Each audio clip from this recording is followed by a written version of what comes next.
Good evening, everyone. Is that Amanda? Is this working? Test. It's on?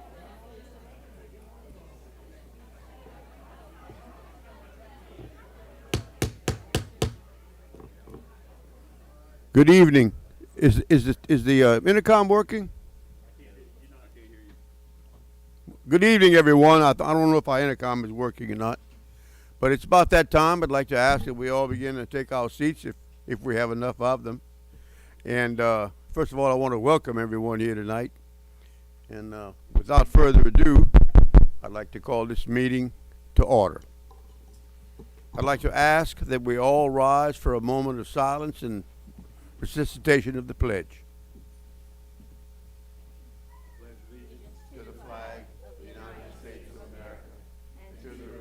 For which it stands, one nation, under God, indivisible, with liberty and justice for all.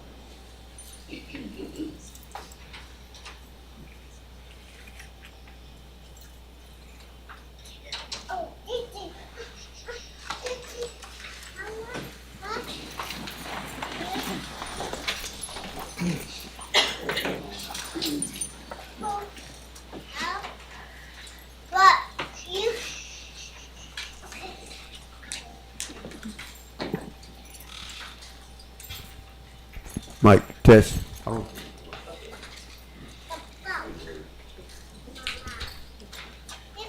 this time, I would like to recognize the superintendent for the opening comments. Thank you, President Angel.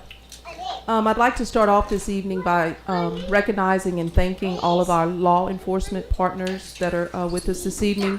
We continue to work very closely with LPSO as well as all the other agents here to make schools as safe learning environments as possible for our students. So thank you for your partnership and thank you for being here this evening.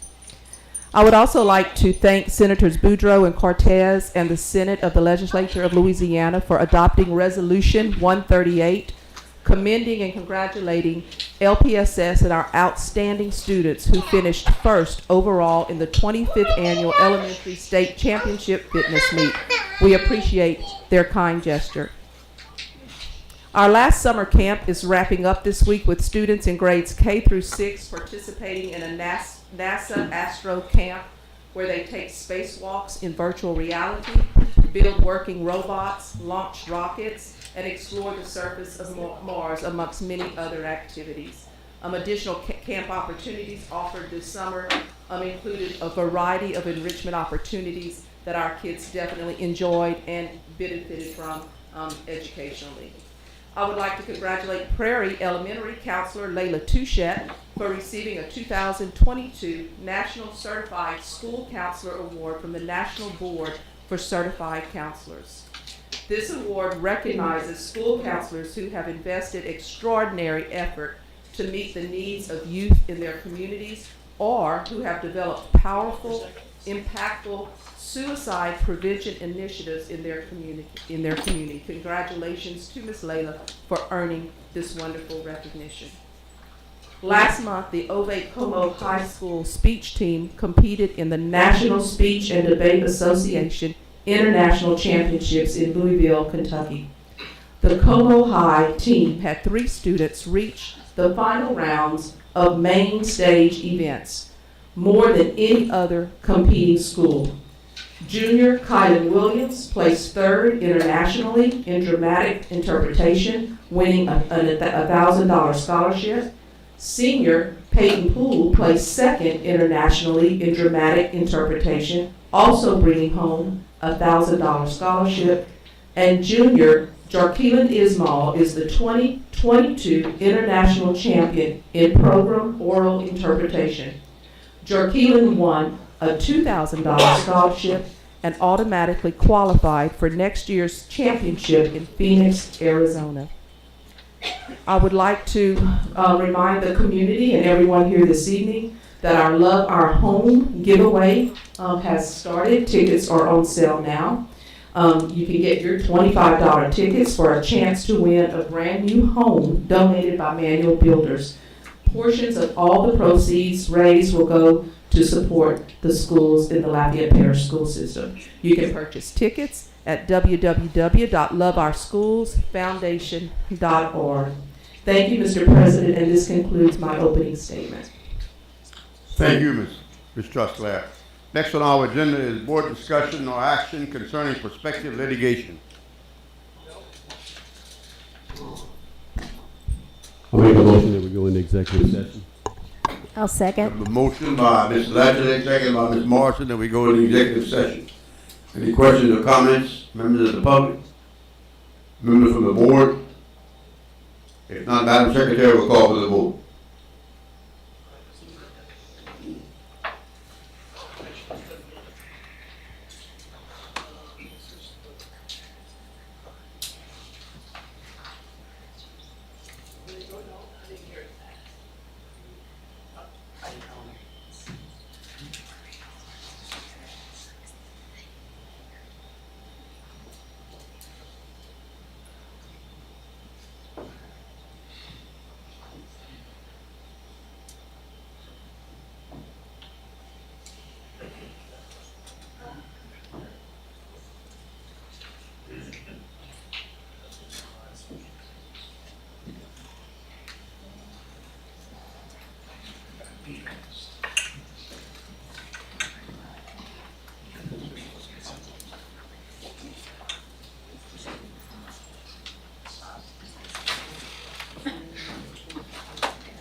Mr.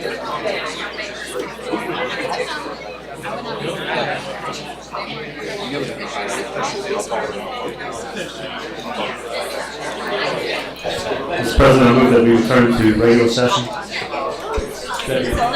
Motion to second that we return to regular session. All those in favor signify by saying aye. Aye. All opposed, nay. Thank you very much. We're now back in regular session. Mr. President, I move that the board accepts the advice of counsel. Motion that we approve the advice of counsel by Mr. Centini and seconded by Ms. LeBoux. Any questions or comments concerning members of the audience, members of the board? Madam Secretary will call for the vote.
Thank you very much. Moving on to informational items.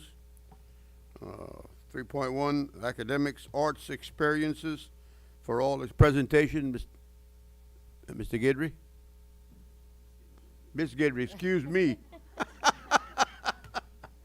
obviously wasn't looking.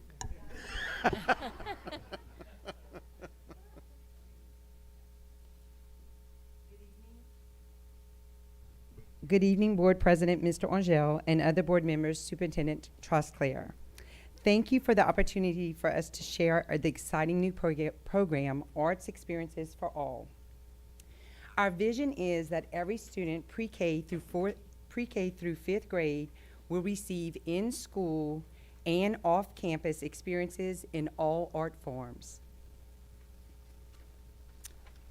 We're going to expand our PACE program to include all of our pre-K through third grade students. In the past, we had it where the numbers of sessions were based on each school and they can pick their what they wanted for each school.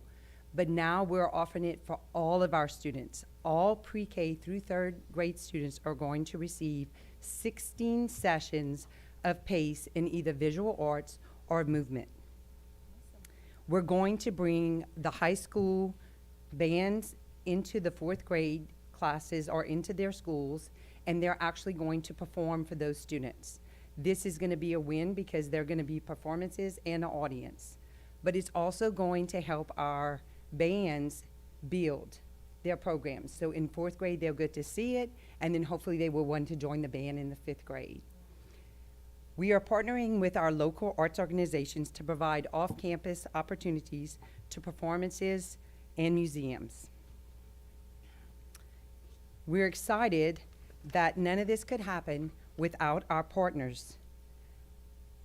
And our partners are actually here tonight to help represent and showcase our program.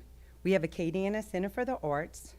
We have Acadiana Symphony Orchestra, Performing Arts Serving Acadiana, and the Hilliard Art Museum. If they can just stand, please.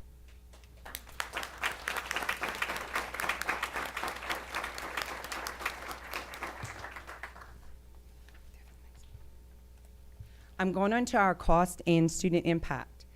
This program is going to impact 14,979 students.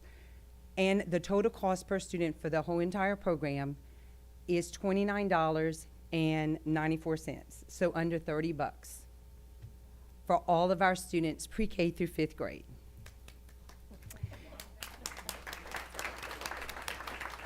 Our PACE program is actually going to be funded through the existing general fund and an increase in Title I funding. That will be $331,110. We have $78,010 in partner subsidized off-campus experiences. With this is $5 per student. Our partners have committed to fundraise to cover any additional cost. And our transportation cost for all of the students to go to these performances is $37,714.06. There will be no additional cost to LPSS for this program. Here is an example for one school just to show, but I'll just basically talk real quick and kind of explain it to you. Our pre-K through 3rd grade is going to receive 16 PACE lessons. They'll either be in movement or visual arts, and they're also going to have an off-campus experience. So pre-K through 2nd grade are going to the Hyman Center, and they're going to see a light wire theater dance performance. And our 3rd graders will have the PACE, and then they're going to be able to see a orchestra from the Acadiana Symphony Orchestra. Our 4th graders will have their in-school will be where the bands go in and they perform for them, and then they're going to be off campus. They're actually going to see the performance by the Como High Performing Arts Theater group, and it's going to be Legally Blonde, and we have set it up for them to go to Angel Hall. And then our 5th graders, because that is like the top in the elementary grade, those students are going to have 2 off-campus experiences. Their first experience is going to be where they're either going to go to the Hilliard or the Acadiana Center for the Arts, and they will have a tour of an art exhibit. They will have hands-on arts activity, and they will also do a creative writing experience. Then their off-campus, their actual theater performance is they're going to be able to go see Alice by Momix, which is a professional dance company at the Hyman Performing Arts. So basically, this whole entire program, after 6 years with arts experiences for all, every student entering the 6th grade will have had 80 visual art or movement lessons through PACE and 9 cultural off-campus and in-school experiences in theater, music, dance, visual arts, and creative writing. This is our new model, and we will continue using and refine it annually. And I also want to say that we are currently working on getting our 6th through 8th graders to also have an off-campus theater performance. So. Thank you.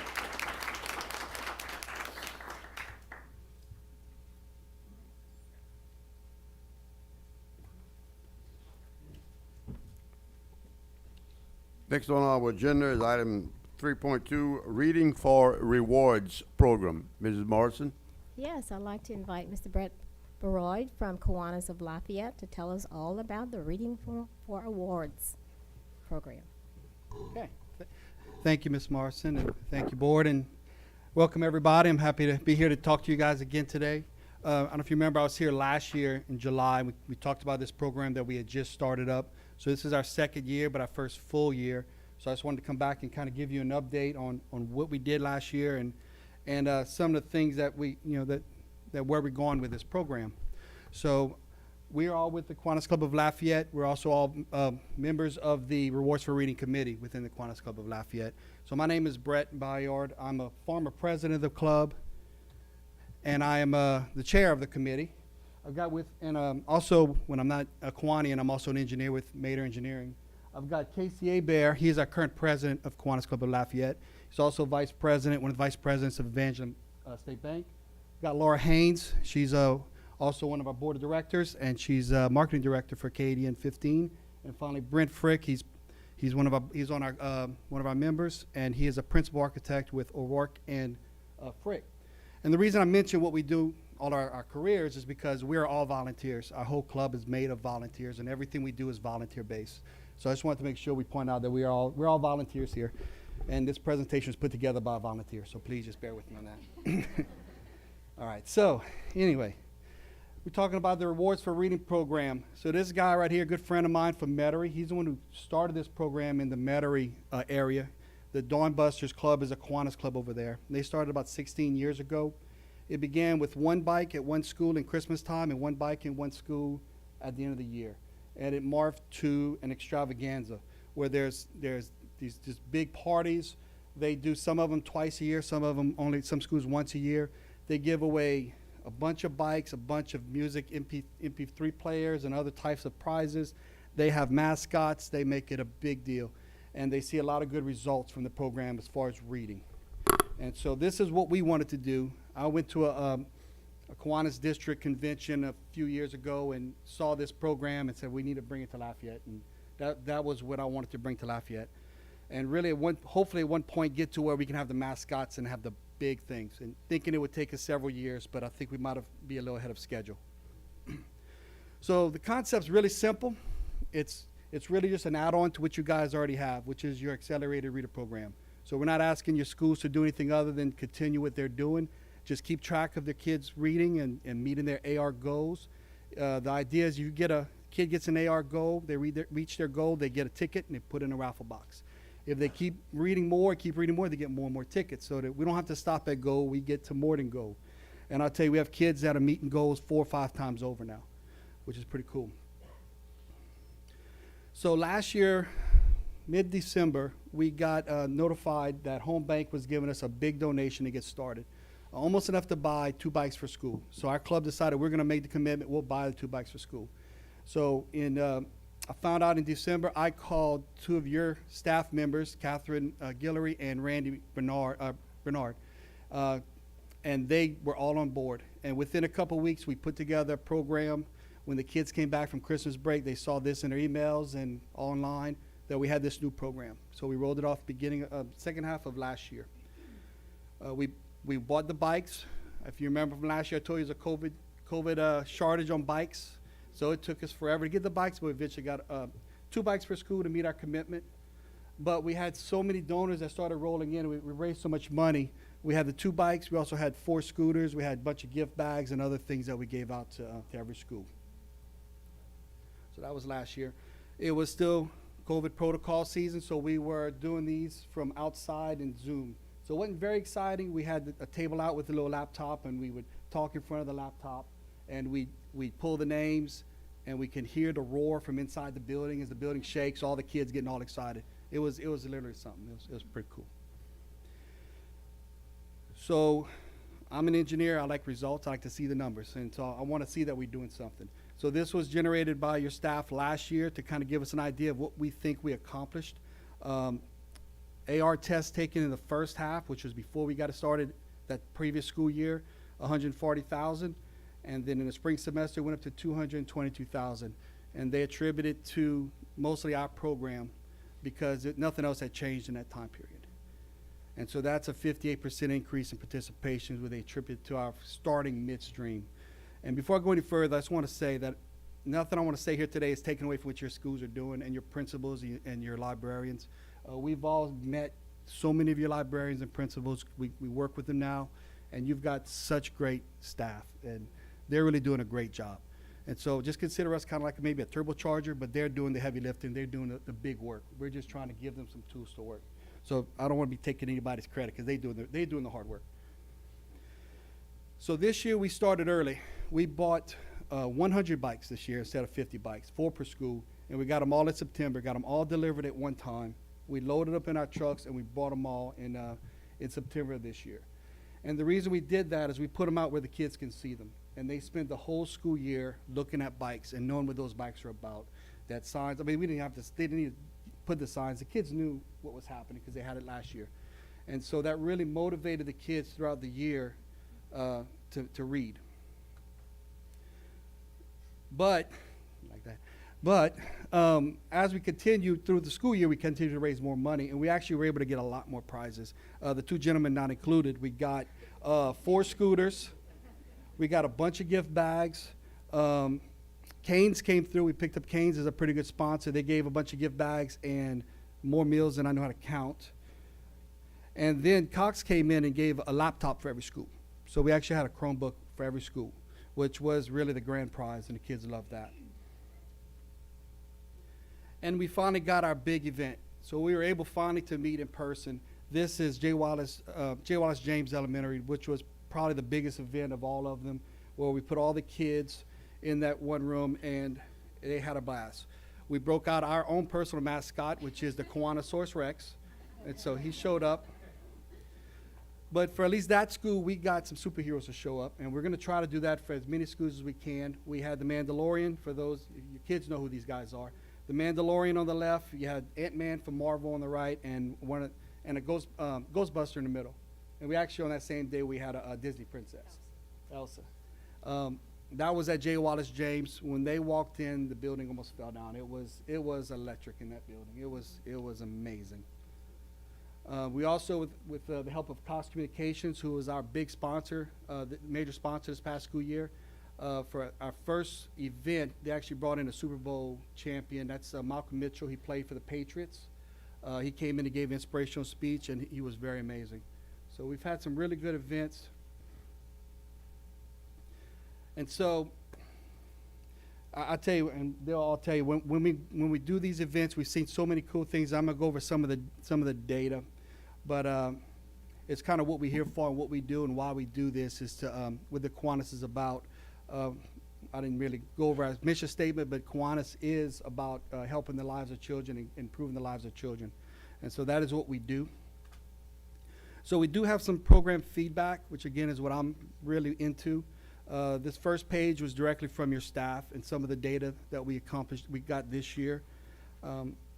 So students who read 1 million words, so this goes back 2 years, so the year before that we did anything, was 565 students read 1 million words in the parish, and this would be elementary school only, public school. This past year, they had a 13% increase, 639 students made it. That's when we were there for half a year. And then this past year, we're up to 778 students in the parish has made the 1 million words. This stat I really like. This is engaged minutes. So last year, 15 minutes on average for all these students, engaged time. This year it was up to 34 minutes per student, so 127% increase. I'll be honest with you, I don't know what that means, but yeah. And that's what I'm saying. I'm not sure exactly. I'm sure they would know. But this is what I do know, is what the teachers and librarians are telling me. So I went and asked them to give me your personal feedback. And also, while we were there, they were giving us a lot of data. And so this is some data on some specific schools. So I'm going to go through a couple of these quotes. This is from the librarian at Bronco. I feel the program is amazing. The kids are super pumped about winning the prizes. I feel that has encouraged them to read more. Our students have more than quadrupled their AR points from last year. All they talk about is winning the bikes and other prizes, and so excited to tell us they have met or exceeded their goals. From LDO Judy's, the program has really impacted the students' participation in the AR program. Students are not just meeting their goals, they want to double, triple, quadruple to earn more drawing slips. Thanks to everyone who's made this possible. And then a couple stats. So this is Ernest Gallet. I went to that event. That was in another electric event. So the previous year, the students altogether read 93 million words. This year, they read 203 million words, which blew away any record. And actually, I believe she told me that 93 million, you might remember, was a record before. So they more than doubled their previous record. So we're pretty proud about that. Green Tea Linden, previous year had 5 1 million word readers. They quadrupled that. Now they had 20 million word readers. And then two of my favorites. In Kiwanis, we have what we call Kiwanis Moments, and that's when something really touches you. And this was one for me. I've had a bunch, but this is one for me. Alice Bush Elementary had their first 1 million word reader, and anybody can ever remember. So some kids, some schools are having hundreds, some never have any. But when this girl came up to get her special prize, she walked up on stage and was facing, away from the audience. And she turned around and her family was there, and it was just a melting moment. So it was a pretty cool moment. And then finally, J.W. Falk increased their AR points by 20 times last year. So just try to imagine that's 20 times the year before. So we're really proud of this program, obviously. So where are we going next? Well, we're definitely doing it again. I mean, this is almost taking over our club, to be honest with you. We're known for our high school jamboree, which we'll do forever, but this has really been really something we all really are attached to now. We're always looking for sponsors. We've got a couple new sponsors that seem like they're getting on board. We got some of our old sponsors are going to come back. One thing I'll tell you about our club is those who sponsor to us, 100% of all the money goes back to our program. That's any Kiwanis around the world. There is no administrative fee. There's nothing. Everything goes back into the program. So if you're a sponsor, know that every dollar goes back. So we need donates to purchase the bikes in advance. We're going to be purchasing bikes probably this month. Put them on order because it's hard to get 100 bikes. And then we're going to work with the schools and put them back out again and do this again. But we also want commitments for other prizes. Cox brought the laptops. Those are amazing. Kindle readers. If I can get my hands on 200 Kindle readers, that would make my day. And if I can get them early. Because one comment we had is, the kids seeing the bikes that drove them, but when we show up with all these extra prizes, yeah, it blows them away. But boy, if they'd have known that back in September, the librarians think they'd have read a little harder. So if we can get commitments early, then maybe we can get more kids to read early. And so that's one thing we're really working hard for, is to not just have the bikes, but at least have commitments for the Kindle readers and other things so the kids know they're working for a lot. I think they're kind of catching on. We're going to bring stuff, but we want to have it in advance because I think that's going to really help it out. And then we want to have a greater presence in the schools now that we're kind of getting more integrated in it, and we're working with the staff on that. I know they all have websites. They have websites that, like every school has their own website, and it may have a page for an accelerated reader. Like maybe have a little spot where we can talk about this program and what we're doing. So the parents know that we're here too, not just the kids. The other thing we're trying to do is put banners at every school, maybe during the pickup lines, so we can talk about our program. And if somebody wants to sponsor a banner, maybe put their company logo on it. Might be a good place to get a little exposure for your company too. But those are kind of things we're thinking about for this next year. But obviously we're going to do it. We're going to do it big. We're going to do it again. This last year we injected $30,000 in prizes to the school system, and I really want to hit 6 figures next year. And I think that'll be a pretty cool goal. The Dawnbusters have been hitting $250,000 every year now, up to about $1 million in some years. So I'm trying to get Lafayette up to where they can do in the Metairie, New Orleans area, because that includes Metairie, New Orleans, the whole area. So I'm trying to get us up to where they are. Obviously, got to thank my sponsors. These are our major sponsors this past year: Cox Home Bank, Pathway to Netterville, Raising Cane's, and News 15. But also the school system. You guys, even though we're not asking for money today or last year, we're never going to ask you for money, but y'all do allow us to do this, and we thank you guys for allowing us to participate in this program, because it really means as much to us as it does to the kids. And so I kind of sped through it, but that's what I want to present to you guys today. If anybody wants any information, contact us. Rewards for reading at LafayetteKiwanis.org will get it to all of us at one time. Or you can just click that little link like that young lady's doing right there, and that's going to get you to our Contact Us page, where you can click a little button and leave us a message or do whatever you want. You can ask us more questions. You can ask us joining the club. We always take new members. And there's a donate button too. There's a donate button that will go directly to us. Just say it's for Rewards for Reading, because we do have a lot of programs. Just say Rewards for Reading and we will get it. Any questions? Thank y'all. Thank you all very much. We appreciate all y'all do for our students. Thank you. At this time, I would again like to recognize Mrs. Morrison, who will tell us a little bit about the Shining Light Foundation. Okay, I would like to invite Ms. Carolyn French and Ms. Cynthia Dolphine to tell us all about the Shining Light program. No, thank you for inviting us. We're just one of many organizations that support education in this community. I love this community. The Shining Light Foundation was started in 1997. It really didn't get off the ground until about 2000, But we've given more than $100,000 to individual students who would not have been able to participate in their school activities, to be in the band or to go on a field trip. Sometimes it's $2, sometimes it's several $100. But I don't want any student left behind when the others are in the on a classroom trip. We just got to find a way to reach those. When I worked to help start Lafayette Education Foundation, I had the idea that if a teacher could have $300, if 10 teachers had $300 to improve their classroom, that would be wonderful. Well, look what Lafayette Education Foundation has grown to be. But still, there was no place for that individual child to turn. And so the Shining Light Foundation has as its mission that every child's light should shine. So our purpose is to provide funds for students to participate in school activities in Lafayette Parish Public Schools, grades pre-K through 8 as requested by school personnel. We don't accept applications from parents. We do go beyond these limits. We also have a special program that allows us sometimes to help students in the higher grades. The process includes applications through our website, shininglightfoundation.org. We cover field trips, band instruments, but there are other things too. Paying the $450 fee for a student to be in the wrestling team. Paying for students who are not participating in their physical education classes because they didn't have the T-shirts. Paying for glasses for somebody. Just individual problems that need where money is needed.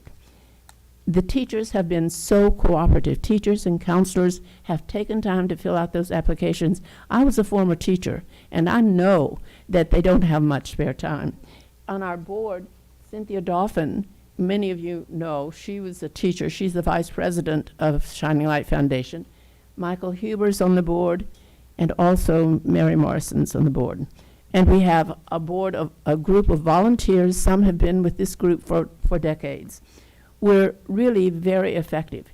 When I say that we've given more than $100,000, I should tell you that we've probably touched at least tens of thousands of students, because sometimes the field trips that we fund will have 5 or 10 students. And in fact, for musical instruments, I added this up, 305 times have we given musical instruments for close to $50,000.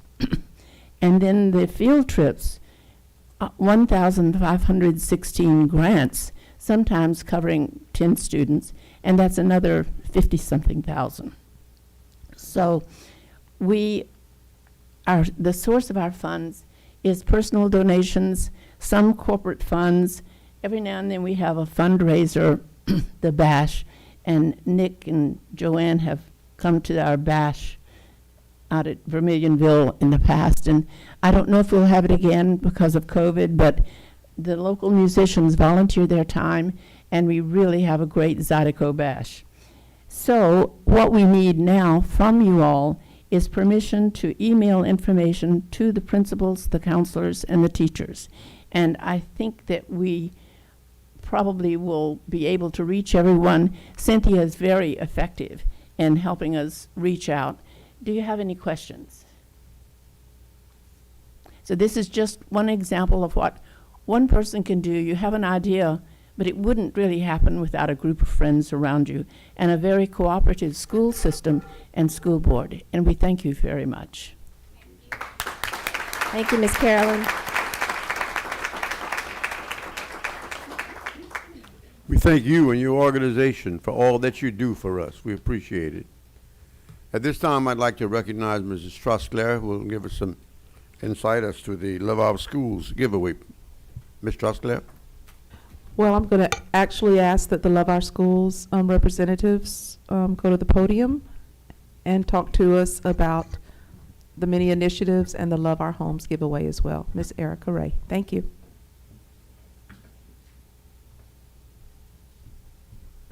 Thank you, Ms. Trosclair.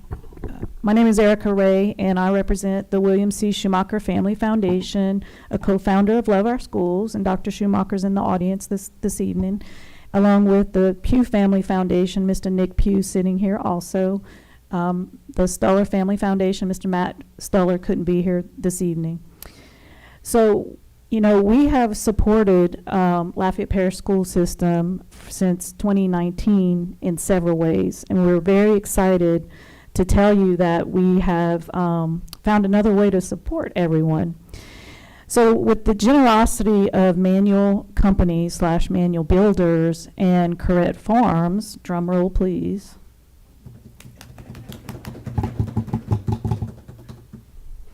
We are proud to announce that we have a home giveaway opportunity for Raffle for a fundraiser for Lafayette Parish School System.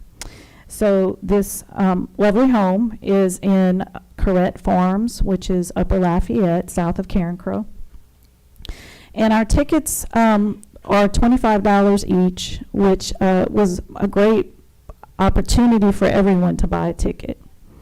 And our ceiling that we placed as far as, you know, how many we could sell, we wanted to do with the number of students in Lafayette Parish. So we started out with 32,000 tickets, and we actually added in a little bit more because we were very, you know, super optimistic that we were going to sell 37,000 tickets. So the tickets just went on sale a week ago yesterday, and we are off to a really good start. I'll tell y'all now, we sold $30,000 worth of tickets, and we haven't even started to advertise. That's just been Facebook and word of mouth.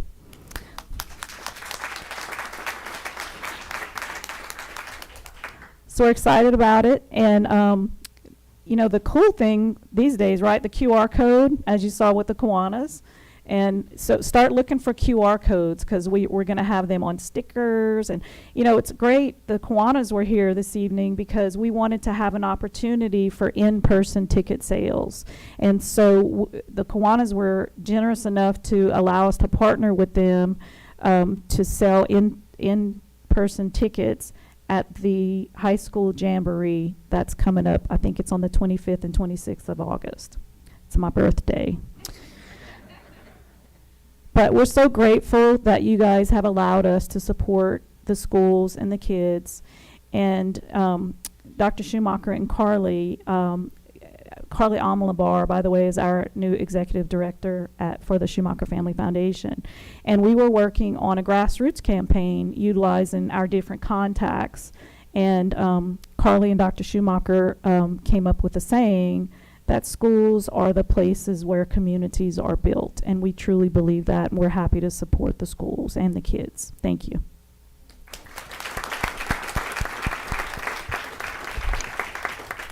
And Mr. Angel, if I may just again thank all of the folks, Love Our Schools folks who've just been there since 2019, unwavering in their efforts and support. Shining Light, I had the pleasure of meeting you all, and you're as committed as we could ask for. Kiwanis Club, and all of those groups that partner with us to make our jobs more effective with students and to provide experiences. The only complaint I have with Love Our Schools is that Mr. Kip Schumacher made it clear that I can't win the House, but we'll talk about that later. But thank you. Thank you very much. Thank you, ma'am. I want you to know I've been on this earth 3/4 of a century, and you mentioned your birthday. You look like you've been here about 1/4 of a century. Okay, I'd like to introduce at this time Mr. Mouton, who will tell us about some new hires. Mr. Mouton.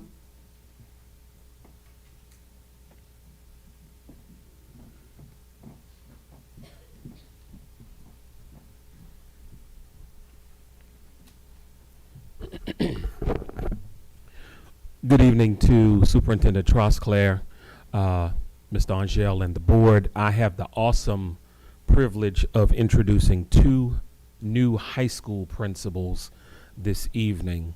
The first is Mr. Alex Melton. He is the new principal of David Thibodeau STEM Magnet Academy. Mr. Melton has 25 years of experience as an educator. He holds a bachelor's degree from the University of Southwestern Louisiana in elementary education and a master's of education in administration from the University of Louisiana at Lafayette. He has taught middle school math, middle school science. He has served as an athletic director and a dean of students. He served several years as an assistant principal at David Thibodeau STEM Magnet Academy, and most recently served as the principal of the Early College Academy on the campus of SLCC.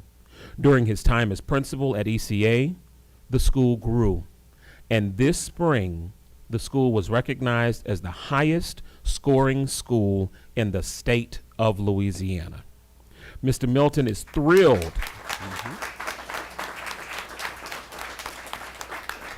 Mr. Milton is thrilled to be back at STEM and to continue to foster the development and productive lifelong learners through academic problem solving and real-world applications. Mr. Alex Milton, new principal of David Thibodeau STEM Magnet Academy.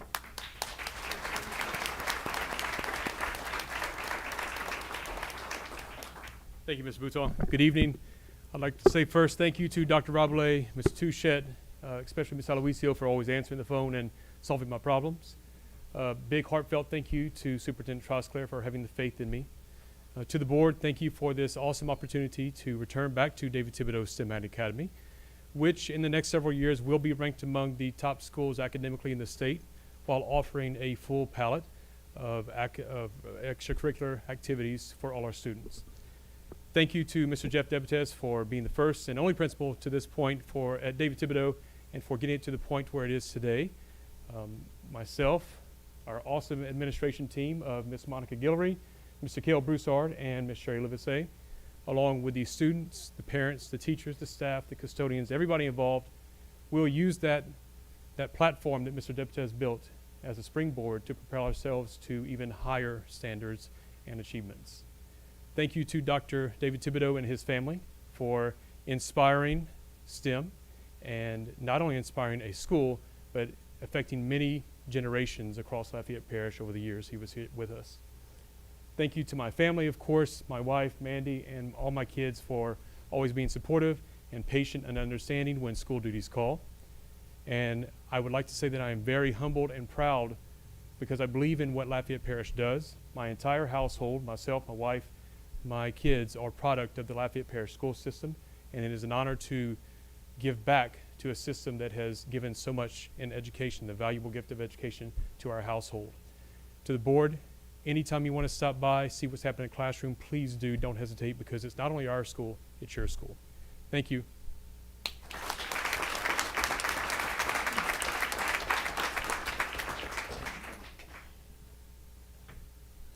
Next up is Mrs. Bridget Malvo, and she is the new principal of the Early College Academy. Mrs. Malvo has 15 years of experience as an educator. She holds a bachelor's degree in secondary education in biology from the University of Louisiana at Lafayette and a master's degree in educational leadership from the University of Louisiana at Lafayette. Ms. Malvo has taught biology at Northside and Como High Schools. She has taught 5th grade at the American International School at Lagos, Nigeria, and 5th grade at Lincoln Community School in Accra, Ghana. She has also served as an instructional leader and assistant principal at Ove Como High School. Ms. Malvo looks forward to maintaining ECA's #1 ranking in the state and continuing to grow the excellence that is exhibited there every day. Ms. Bridget Malvo, new principal of Early College Academy.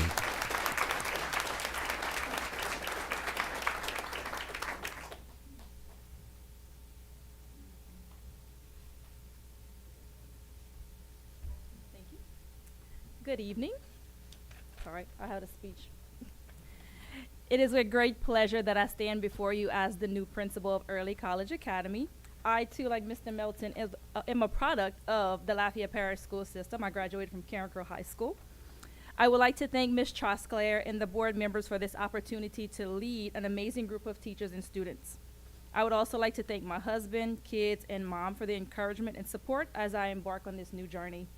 Thank you also to Mr. Melton, Ms. Mistro, and Ms. Sherelle for making my transition a very smooth one. My vision as I take on this role is to continue to build the essential academic skills needed to perform at their highest level of academic achievement, to provide the necessary resources for student success at SLCC, to attract students who are motivated to complete a rigorous high school and college program, and finally, to support the social emotional well-being of our students. Thank you.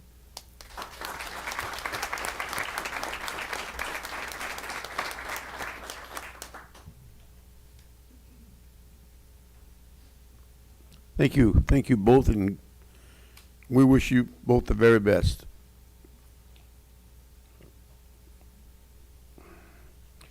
Moving along, I'd like to once again recognize the superintendent who will tell us a little bit about our, give us an open, and the sheriff will eventually give us a little overview of our officer safety program.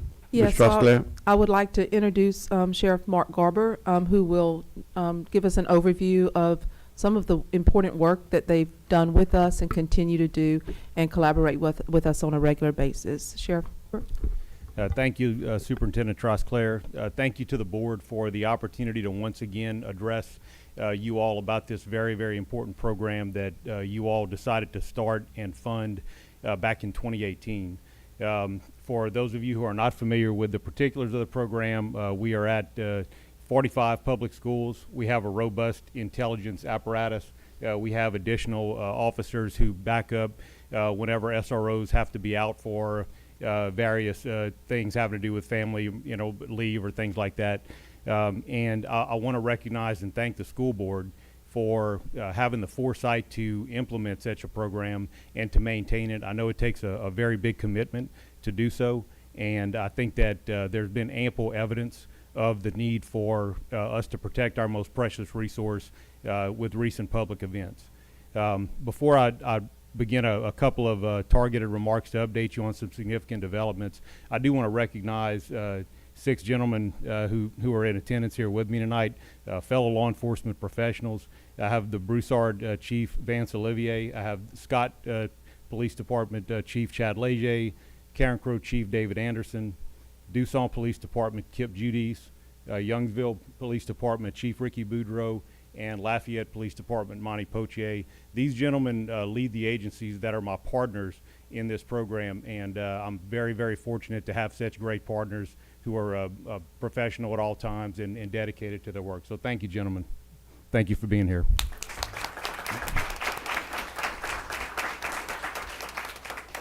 So there's 3 things. I could be up here till pretty late tonight telling you about all the specifics of the program, but there's 3 main things that I think are of interest to the board and to the public. Number 1, our real-time crime center. It's interesting to note that the Lafayette Parish school system is the first school system in the state of Louisiana and only one of a handful across the nation to implement a fully integrated real-time monitoring program with law enforcement. Separate and apart from that, the sheriff's office has what we call a real-time crime center, and that enables us to get information to deputies and police officers throughout the parish of Louisiana in real time, bandwidth allowing, and as we gradually implement the technology, we can do things like actually see on our officer's body camera. We can listen in live to them while they're on calls and so forth. We can get information to them faster. In a dynamic situation, getting information to the frontline warfighters, if you will, to the responding elements is absolutely critical to have the right intelligence and to get them to where the threat is, as again we've seen by recent events. The integration of the school systems cameras and also just other technology assistance that they've given us with our real-time crime center has added another level of safety and another level of capability to our program. That it's what we call a force multiplier, where it's worth many more bodies to use technology and harness it the way that we've done in order to better equip our first responders. The second thing that we've done, although I'll note that the type of training that has been largely in the news as of late, where officers run to the threat, has been in I guess practice since 2001.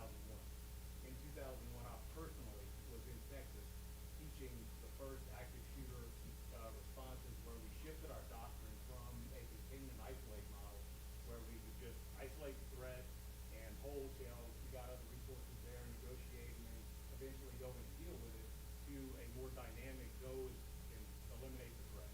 Yeah, I don't know what happened to the mic. It's definitely out. So that's been going on for more than 2 decades. Where we have been doing this. So nothing's really new here except what we've done in Lafayette Parish. And for those of you who don't know, the SROs are very busy during the summertime. They take leave. We discourage them from taking leave during the year. They serve in various roles on patrol to help relieve patrol shifts, and they get a lot of intensive training done during their time in the summer as well. So what we're doing now is we've implemented the alert training, which is considered the national standard for active shooter response. This is a training system that, again, is very similar to what we've already been doing, but it's the latest doctrinal, highly researched response and method of response and tactics, techniques, and procedures, which came out of the University of Texas. It's a federally funded program that they apparently won a grant for and have been developing this.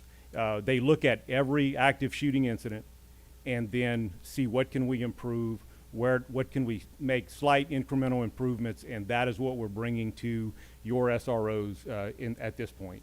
That is being taught to all the deputy sheriffs as well as being offered to all the municipal partners in this program.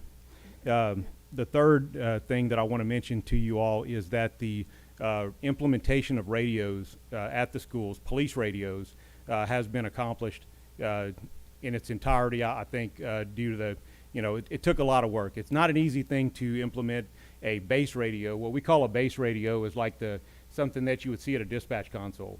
The base radio actually has an emergency button on it, and when they hit the emergency button, it's going to automatically give us a live feed for a length of time that I won't go into to that base radio, so we can hear what's going on, even if somebody's not able to speak. There are also 2 portable radios at every school that are for teachers or whomever has them to communicate with law enforcement in the event of an emergency, and if they can't use the base radio. So that, again, will enhance communication. It will allow us to get to a threat very, very quickly should we have that occasion. And Sheriff Garber, you are correct. Those have been they've all been installed as of a few weeks ago. Well, that's very, very impressive that we got them all installed so quickly. No doubt it was due to some heavy cooperation by the school board because it's not as easy as you think to get radio equipment like that properly installed. And with that, I'd like to welcome any questions from the school board on anything I covered. And I do have materials I can give to y'all, an executive session if you have specifics that I can't get into out here. Ms. Marshall, you have a question? I'm sorry. Mr. Centini? No, thank you, Mr. Angel. No, I don't have a specific question. I'd like to thank the police chiefs who came tonight and Sheriff Garber for this presentation. You're right. Recent incidents have refocused a lot of attention on what we're doing around school safety, and it was comforting to know everything that I do know from 2018 and all of the effort that has gone into this program and all of the ongoing effort that each of you gentlemen put forth every day protecting our campuses, that we're doing everything that we possibly can. I really appreciate it, and thank you for coming tonight. Very kind words. I appreciate it. Yes, sir. I also want to thank everyone and welcome my chief here. Sheriff, I know you have our commitment, as do the municipalities, as we move forward.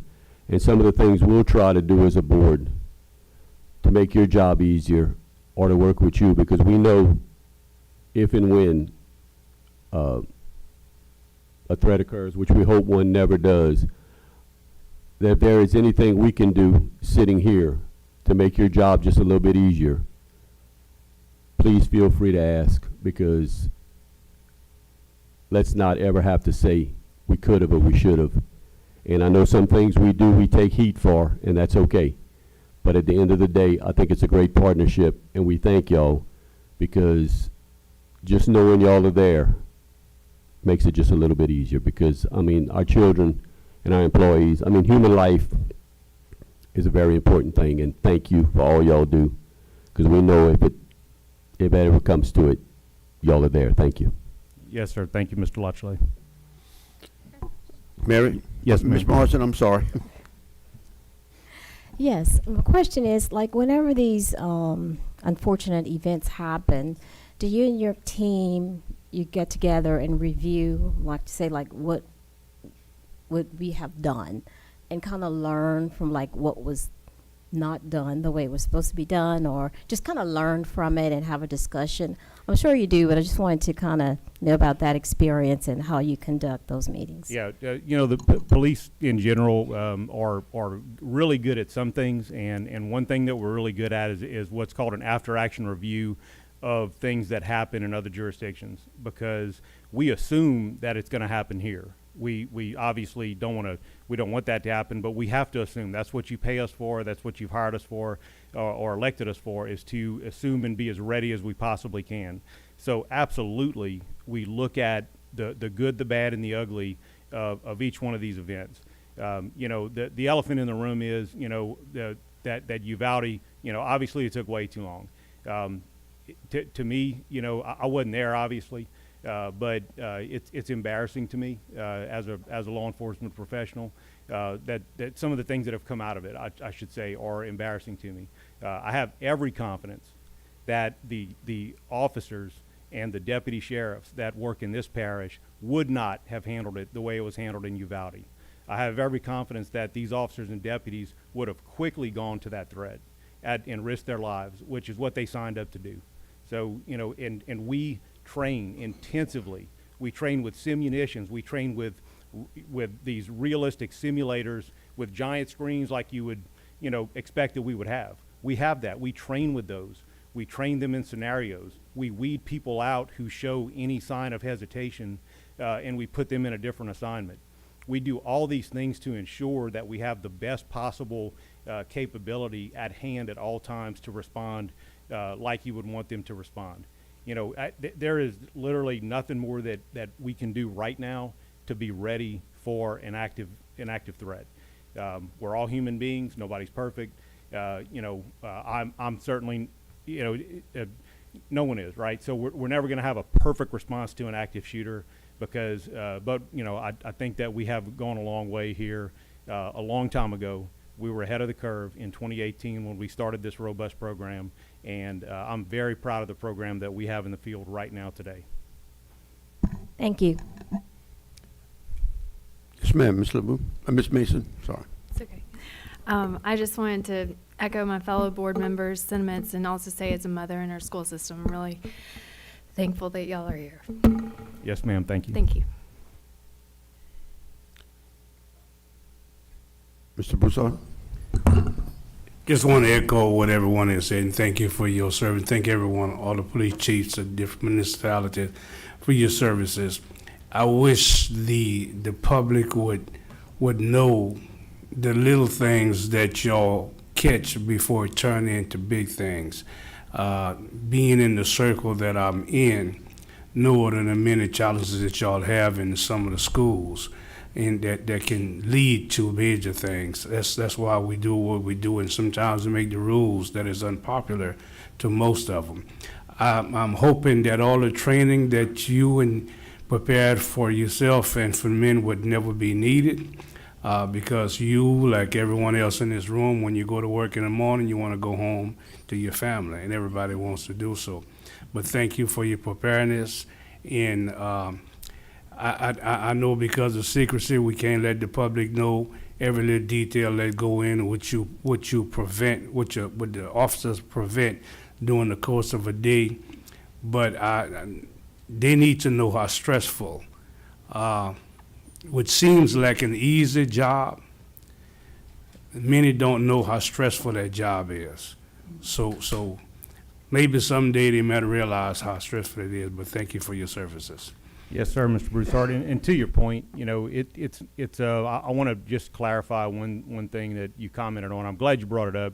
So, you know, we're not trying to be non-transparent or secret by not talking about incidents. We have, since the inception of this program, prevented kids from bringing guns to school who would have brought a gun to school. What would have happened if they had the gun? You know, maybe they were going to show it to somebody. Maybe they would have shot some classmates or teachers or whatnot. We don't know because we prevented it. So I can tell you all that, and I can say that on the public record. The reason that we don't go into these specific incidents is because of a doctrine that is often practiced in the military and to a large extent in law enforcement. We don't reveal our tactics, techniques, and procedures. We don't want people to know how we find out about what they're going to do, because it's going to cause them to change their behavior. So I just wanted everybody in the room, the public at large, and you board members to understand why we're a little bit cagey about that information. But yeah, we do have very dedicated professionals who spend a lot of sleepless nights worrying about what goes on and what's going to happen the next day or over the weekend or on Monday. So thank you for bringing it up. Ms. LeBou? I don't want to prolong everything. I just want to say thank you. And I did take a tour of one of the schools this summer and got to see, I think it's, what do you call it, the ground radio or the ground dispatch? Yeah, the base radio. The base yes, radio. Yes, ma'am. And the administration walked me through all the process and procedures. And I could see that they had a great comfort in knowing that was one more extra layer to protect the kids and themselves. So I just want to thank you and thank everybody that had the foresight to make those changes during the summer and just for everything that you do every day to protect us all. Thank you. Yes, ma'am. Appreciate it. Yes, ma'am, Ms. Morrison. I just want to say thank you to all our law enforcement. Your jobs are challenging. You risk your lives every day, and we appreciate what you all do on each and every day to keep our community safe. Thank you. Thank you very much, Sheriff. Just echoing everyone, we want y'all to know we appreciate all of the officers, everyone who's here that is instrumental in doing what y'all do.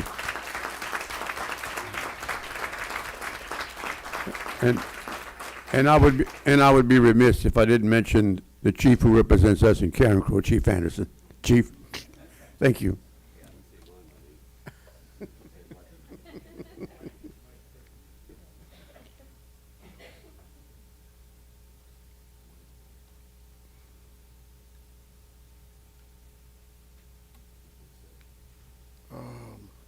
Is that Brew? At this time, I'd like to recognize Mr. Brew, who will give us some construction updates. Mr. Brew? Watch your step. Good evening, everybody. Board President, Board Superintendent Trosclair. My name is Joseph Brew, Director of New Construction. I'm here to talk about our request for an early release package, GMP, for Karen Crow Heights Elementary School. But before I get into that, I want to personally thank the board. This week has been a great example for me to realize that I've got a great board that I work for. They make me proud. I feel like you guys are great, and ladies are great role models for the students, and I can tell students are first here. I've worked for several boards before, and you should be commended. The early release package here, the intent here is to have an early release package, and it's going to allow us to provide significant benefit to the schedule and improve the construction team's objective to accomplish a one on-time completion. This GMP will allow the early start of site clearing, earthwork, foundations, storm drainage, site water, site sewer, and 25% of the mechanical and electrical and plumbing systems. It will include materials only for structural steel, taking advantage of locking in prices for providing more certainty for the unpredictable delivery times and positively impact the schedule and the budget. We've done this on Prairie Elementary School, and we intend to do it on Lafayette High. We think it's a smart move to get advantage of the early dollars before the inflation factors, and also get a head start on the project so we can get a advantage on the schedule. So I think it's a dual benefit. I think it's a smart move, and okay, yes. So I just we do have the funds for it, and we hope we can get the support of the board with this item. Any questions? Thank you very much, sir. I can assure you, you have our support. Yes, ma'am. Yes, ma'am, Ms. LeBou. Mr. Brew, what is the schedule? Can you tell us, just right now, what you're predicting, just so the public can hear? Yeah, so generally speaking, we're hoping to start the earthwork in August, later this month or early August, and complete the project for November of 2023. So, yeah. Yep. Thank you. Okay, monthly facilities update, Mr. Bordelon.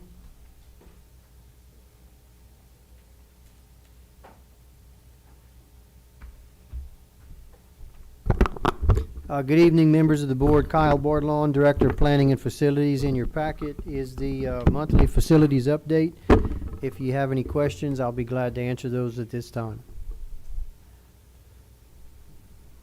No questions. Oh, I'm sorry. Mr. Broussard?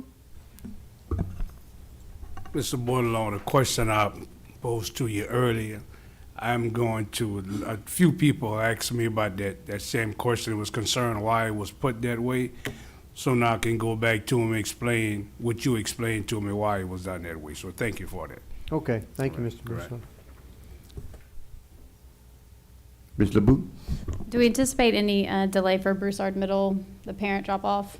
It looks like it's the second week of school being open. I just want to know if that's still on schedule. That's still on schedule, and of course, it's very weather dependent, so we're hoping that the rain stays away and we can put it in as scheduled. Yes, sir, Mr. Broussard. One question, I continue to look up across the street and I see no dirt being turned yet. So could you give me a year, a month or something to see when we're going to begin? A conversation I had yesterday with someone from Lemoyne Company, they are targeting Monday as a start date. Okay. The fellow that was using the property for farm use, I think he has cleared what he wanted and left the rest of it there. Okay. So I think he'd be leaving it up to us to dispose of it. We'll take care of it. All right. Yes, ma'am, Ms. Mason. Thank you. Mr. Crowell, I wanted to compliment you on such great progress at Woodvale, and you have a December end date on your document here, and I'm sure that's still the goal. The goal is still to have the cafeteria ready for the start of school, and the wing addition completed by December. Yes. Okay. And then also, I've been impressed with the grass cutting at LJ Alamo, so thank you. We've been reminding them often. It looks great. Even in all the rain, the grass has looked really good this summer, so thank you. Ms. Morrison? And the timeline for the overhang at Doosan Elementary, have we started yet? We have issued a notice to proceed to the contractor. I believe he's going to start, he's got 4 schools to do, so I believe he's supposed to start setting posts in the next week or two. And he's got the material for the cover itself on order. It's a 6-month process or project timeline. He's probably going to need most of that time. So he wants to try to get as many of the posts set as he can at all 4 sites, because there's a lot of work involved in that. There's a lot of dirt to haul off and in digging the post and hauling in the concrete. So he wants to get as much of that work done before school starts as possible. And then once school starts, he's going to drop back to either late evenings or weekend work to get the rest of it done. Okay, thank you. Any other questions? Mr. Angel made the mistake of needing to go to the restroom and left me in charge for a moment. Thank you, Mr. Bordelon. All right, so now we'll move on to the consent agenda portion of our evening. Let me see if I can work Mr. Angel's laptop here. Board members, I'll read each agenda item. If you'd like to pull any of them, please say so at that time. Item number 4.1, discussion and/or action concerning policy GAMB employee dress code. Item number 4.2, discussion and/or action concerning an extension of the superintendent's contract. Item number 4.3, discussion and/or action concerning the proposed 2022-2023 Student Parent Handbook. Pull that, please. Item number 4.4, discussion and/or action concerning revisions to policy CG, administrative records. Item number 4.5, discussion and/or action concerning proposed revisions to the salary schedule, salary increases, and related general fund budget revisions. Item number 4.6, discussion and/or action concerning revisions to the academic behavior coordinator job description. Item number 4.7, discussion and/or action concerning revisions to the supervisor of nursing health services job description. Item number 4.8, discussion and/or action concerning approval of bid and budget revisions for Como High lighting replacement. Item number 4.9, discussion and/or action concerning the budget to actual for June 2022. 4.10, discussion and/or action concerning bid award, prepackaged school supply kits, homeless department bid number 1323. Item number 4.11, discussion and/or action concerning revision to policy DJED, bids and quotations. Item number 4.12, discussion and/or action concerning revision to policy BCBJ, school board meeting news coverage. Item number 4.13, discussion and/or action concerning an RFP for school bus cellular live video streaming. 4.14, discussion and/or action concerning the minutes of June 7th and June 8th, 2022. And I'll turn it back over to Mr. Angel to take a motion. Mr. President, I'd like to make a motion that we approve all items not pulled. I'll second. Motion in the second, Ms. LeBou. Any questions or comments concerning the items not pulled from members of the audience? Yes, ma'am.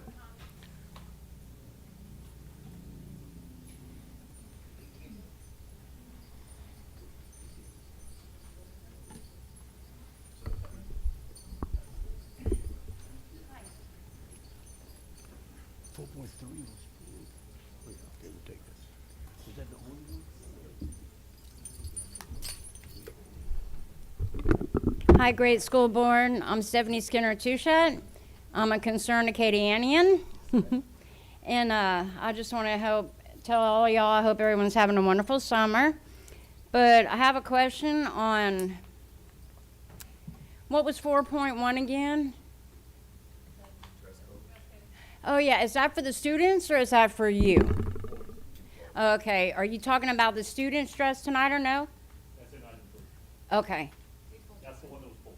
Oh, okay, so comment on that in a minute. Okay, with the other one, I can comment on it right now while I'm up here real quick. No? Okay. With the next No, these one. are only for the items that were not pulled. Yes, sir. Okay, and the nursing, y'all know how I feel about that. I feel that we all watched an episode of Little House on the Prairie, most of us, and there wasn't a nurse in the school. And I believe the only reason we should have nurses is for asthma medicine and an EpiPen. I think that's something a parent should do. I'm tired of our schools being like little doctor's offices. You know what I'm saying? So that's my comment. And I wanted to know about the video streaming on the school buses. Is there going to be cameras on the school buses now? Yes, ma'am, there will be cameras on the school buses, but this is a comment section and not a question and answer session. But Well, yes, I know, ma'am, we're working because on it. I'm tired of our kids being filmed everywhere they go. It's just, you know, I mean, the zoo animals are more free. Are our children that bad to where that needs to happen? I don't know. Yes, ma'am. Thank you, ma'am. Any questions or comments from members of the board on the items not pulled? I'm sorry. I mean, I know I'm short, but Julia Reed, President. I was going to ask you to please stand up.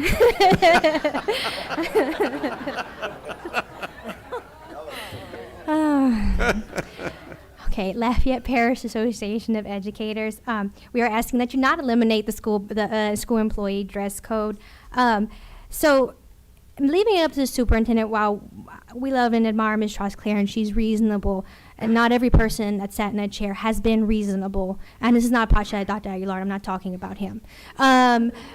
Previous. So, and I just think that it would be unfortunate to leave your employees at the mercy of a future board who may not be as reasonable, a future superintendent may not be as reasonable. I mean, we have elections coming up, and not all of you are coming back. But I'm coming back, and so are some of my members, and we'll be here for another 20 or 30 years. And leaving us, like I said, leaving us at the mercy of future superintendents could be a problem with retention, and we already have a problem with retention. And I know that a lot of teachers are specifically asking for some leniency around scrubs, and I think it's such a small thing to make them feel better. It is really, I don't think it's really a large population, and they generally have a good reason why they think they should be allowed to wear scrubs.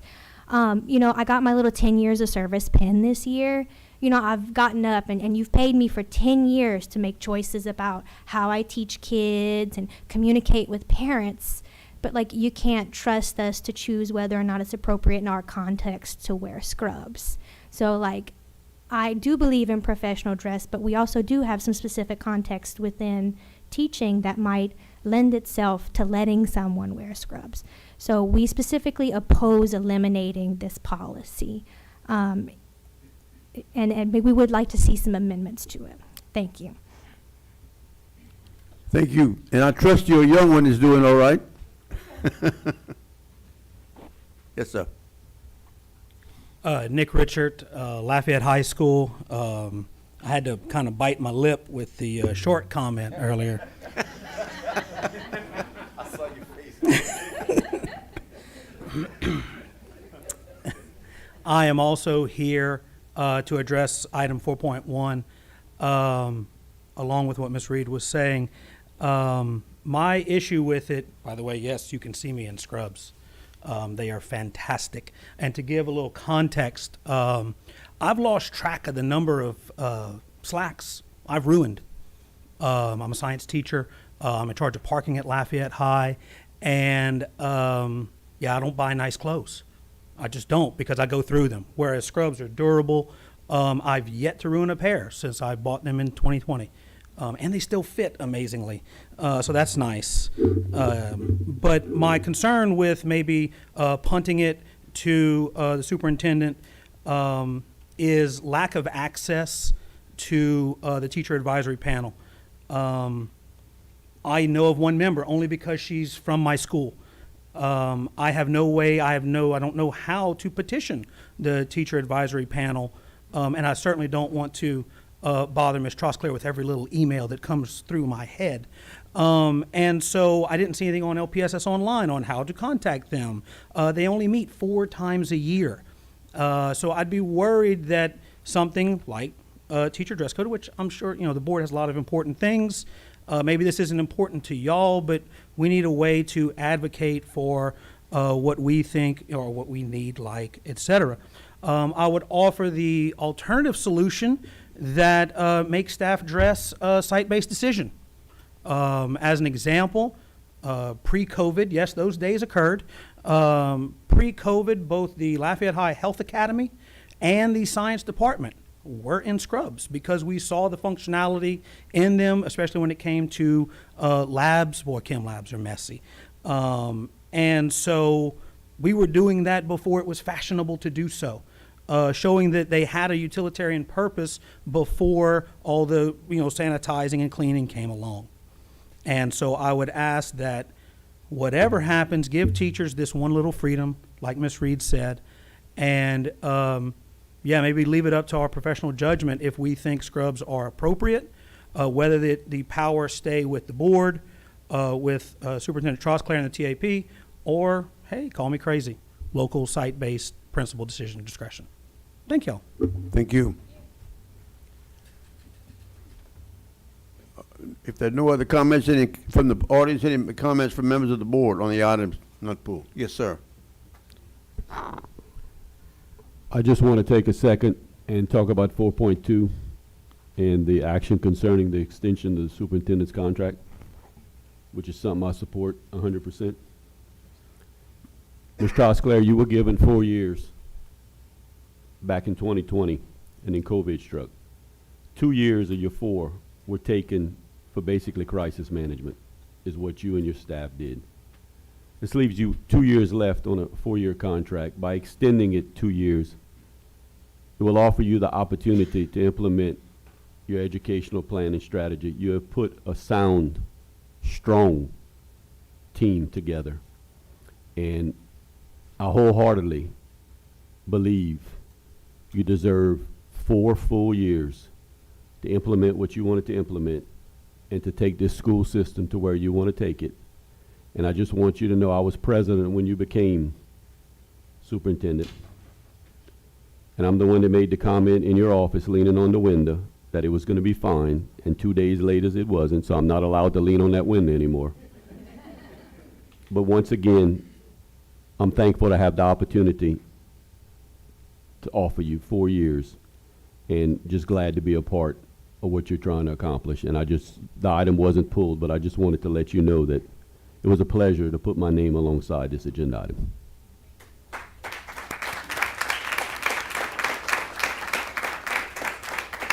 Yes, sir, Mr. Broussard. Before we go to vote, I need to say that I need to abstain from 4.13 for obvious reasons that we know. Ms. So for the Angel, matter of record- will you pull that? We can handle that Yeah, separately, please. For the matter of records that I need to do that. I'll pull it. All right. Please pull 4.13. 1-3.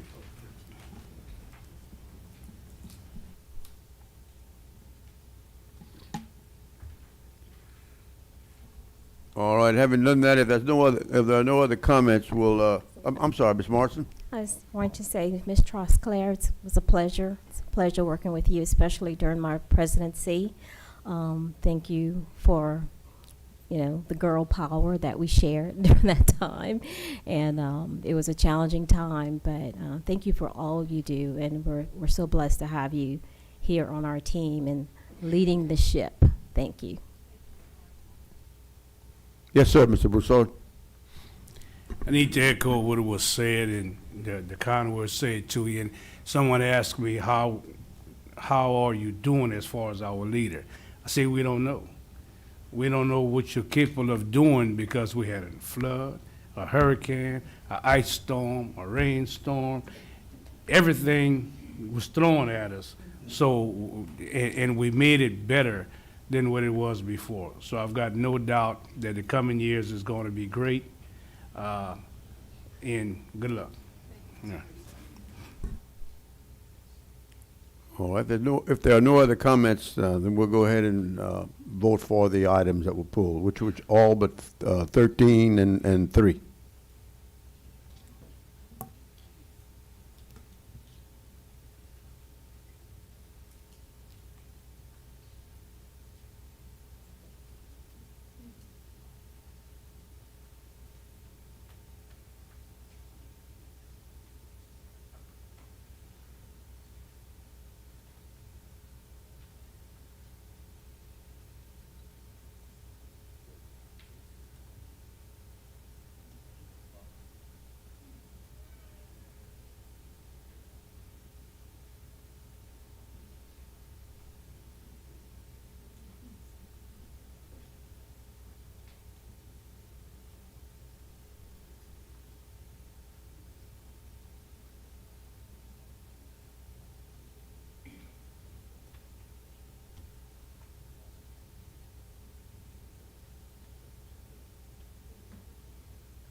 Right, 4.3 and 4.13, you're not voting on that. Oh, Kate pulled 3, okay. Do we vote with the second or no? Will y'all be able to pull the vote back or no? Or should I vote on it still and we'll fix it?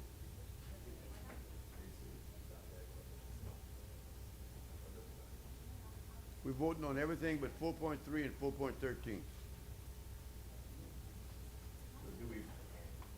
Do we vote? Yeah. Or y'all better pull it back? Okay, all right.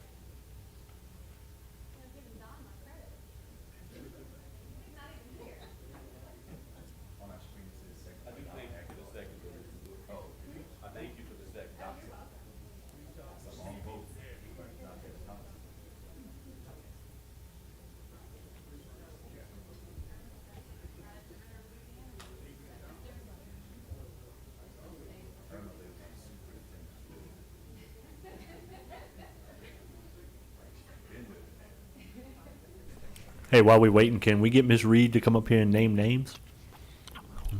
Well, I want to know who she was. We know who she wasn't talking about. Well, I would also like to point out that there's another superintendent in here, and I know she's not talking about Mr. Lemoyne. We quickly running out of She's superintendents. not talking about Mr. Lemoyne. I know that for a fact.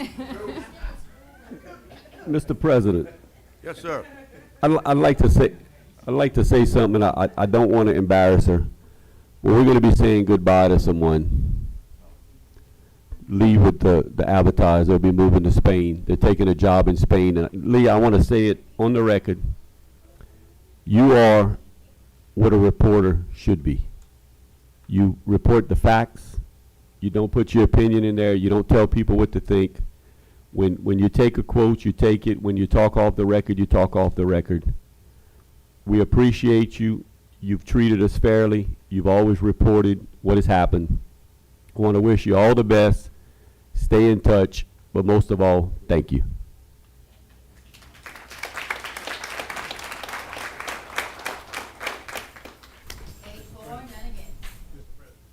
Yes, sir. I need to echo that, Miss Guidry. You certainly made me look good in the paper.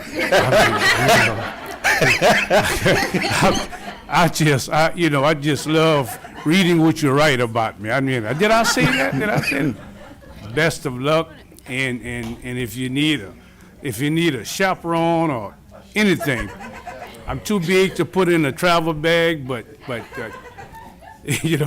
best of luck to you and your family, and see you in a year. Enjoy your trip, enjoy life, and come back to us. Thank you so very much for what you've done for me and for the board as well.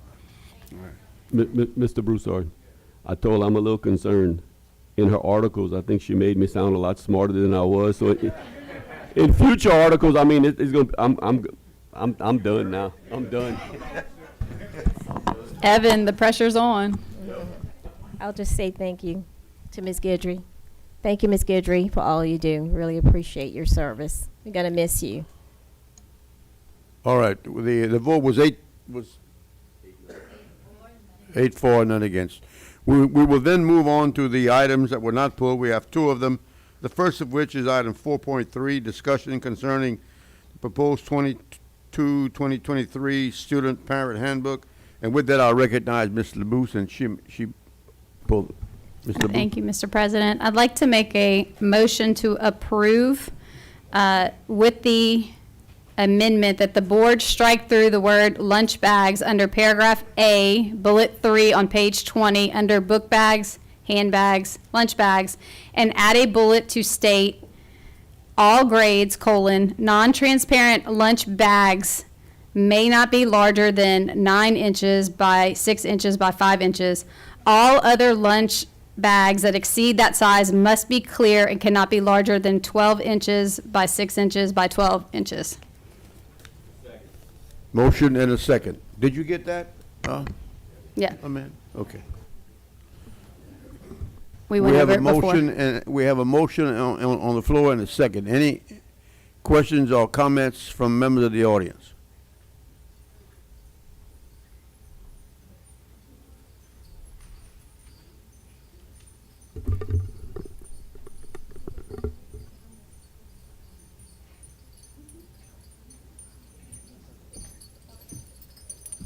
Yes, ma'am. Hi. I don't know if y'all can do that this year, but I was thinking that I would love to see everybody in plaid, because I think the khakis and the regular polo shirts are plain, and our children are anything but plain. Our children are wonderful, and you pride yourself on college courses in the public school, getting our children into college, and they're able to take college classes in our public schools here. And apparently our public schools in Acadiana are doing really well as far as the rankings go in the public school realm. And so I was thinking that maybe next year or whenever you can, put our kids in plaid with a little bow tie like a prep school, because they deserve that. And I think they look really neat and nice, and I think it would boost our children's self-esteem and it would be a nice change. Thank you, ma'am.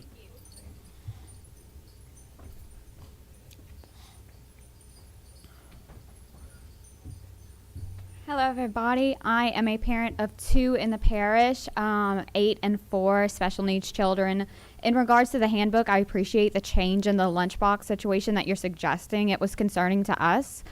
We did look at the Louisiana Department of Health suggestions as far as packing safe lunches for children, and they suggested specifically insulated lunchboxes. So we do appreciate that. As parents, we have other concerns with other portions of the recommendations in the new handbook, and a big one is we're confused on the clarity of what will apply to excuse absences. We're told that it will be changed to only physicians and dentists, and that was a concern for us. We were told it's state law that they wanted to push into the parish, and that really isolates a lot of incidents for us parents of special needs. As far as things like occupational therapy, physical therapy, ABA therapists, urgent cares where there are nurse practitioners. Okay. No, you're fine. We just want to make sure that was addressed. We need to make sure that those are remaining excused for our kids of special needs. Okay. Thank you. Thank you. Yes, ma'am. Can we allow the superintendent to make some clarification comments after we get public comment, just to Sure, reassure of course. everybody? course. Thank you. Julia Reed, Lafayette Parish Association of Educators again. So I have got some additional concerns today from teachers about this, specifically the lunchbox, which is taken care of, and we appreciate that, but also about enforcement, and that the enforcement of this is going to fall back on school staff. And we are being asked to police the bodies of our students. Dress code is from head to toe at this point. Every item on their body has some sort of regulation on it: shoes, hat, bag, lunch bag, purse. And one of the things that's a big push in education is building relationships with students. And if we're constantly having to police their bodies and what they're wearing and what they have on them, that could interfere with building a relationship with the student. And it puts the teacher in an awkward position too. I would never want to model willful disobedience to my children. So my principal tells me, you see a child with a hoodie, you put them a minor in the system and you send them to the office to turn it in. I feel compelled to do so.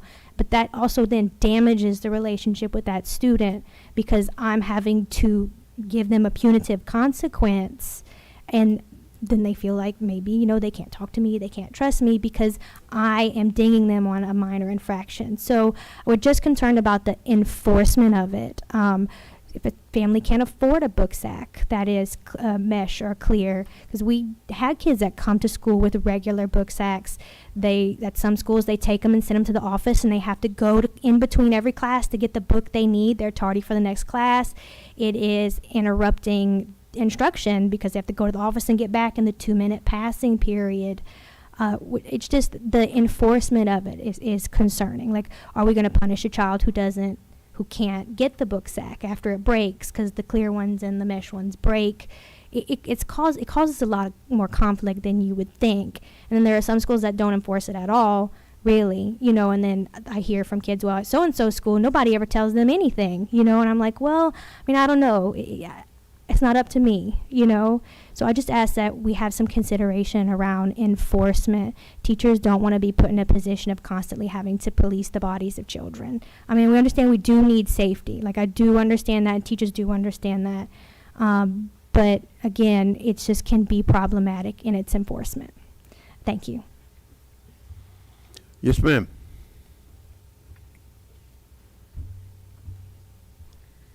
Good evening, everyone. Azadeh Yazi, or Ozzy to a lot of people. I have some concerns about the handbook as is. I get the lunch the lunch bag correction.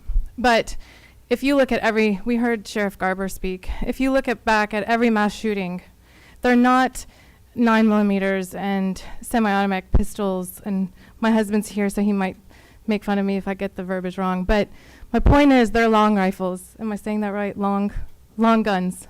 They're shotguns. So what I see is kind of like a repeat of COVID and the pandemic.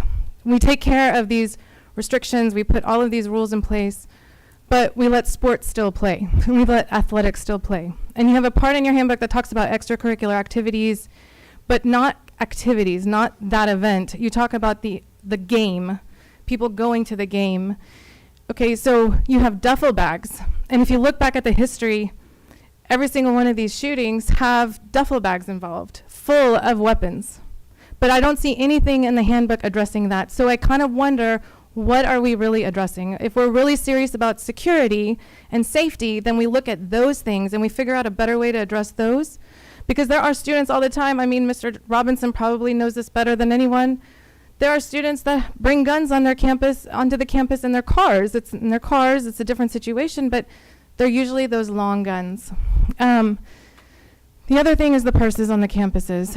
You are adding another layer of cost to parents that are already, even the well-off ones, even people like me. You have gas prices that are high.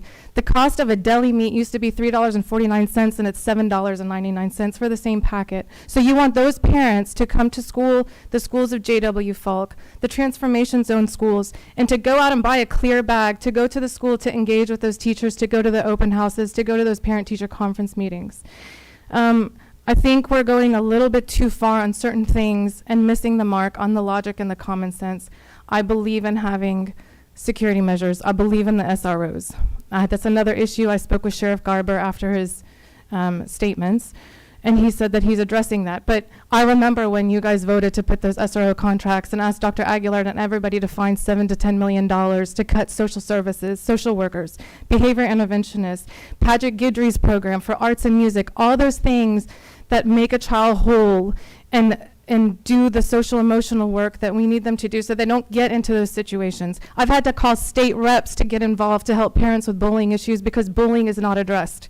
And when you look at the history with all of these mass shootings, there's some kind of bullying element. There's a social emotional imbalance there that hasn't been addressed. So I'd like you guys to really consider looking at that stuff before you start imposing all of these other things onto parents that are almost at breaking point, that can't afford certain things, even the ones that are just getting squeezed to the last dollar.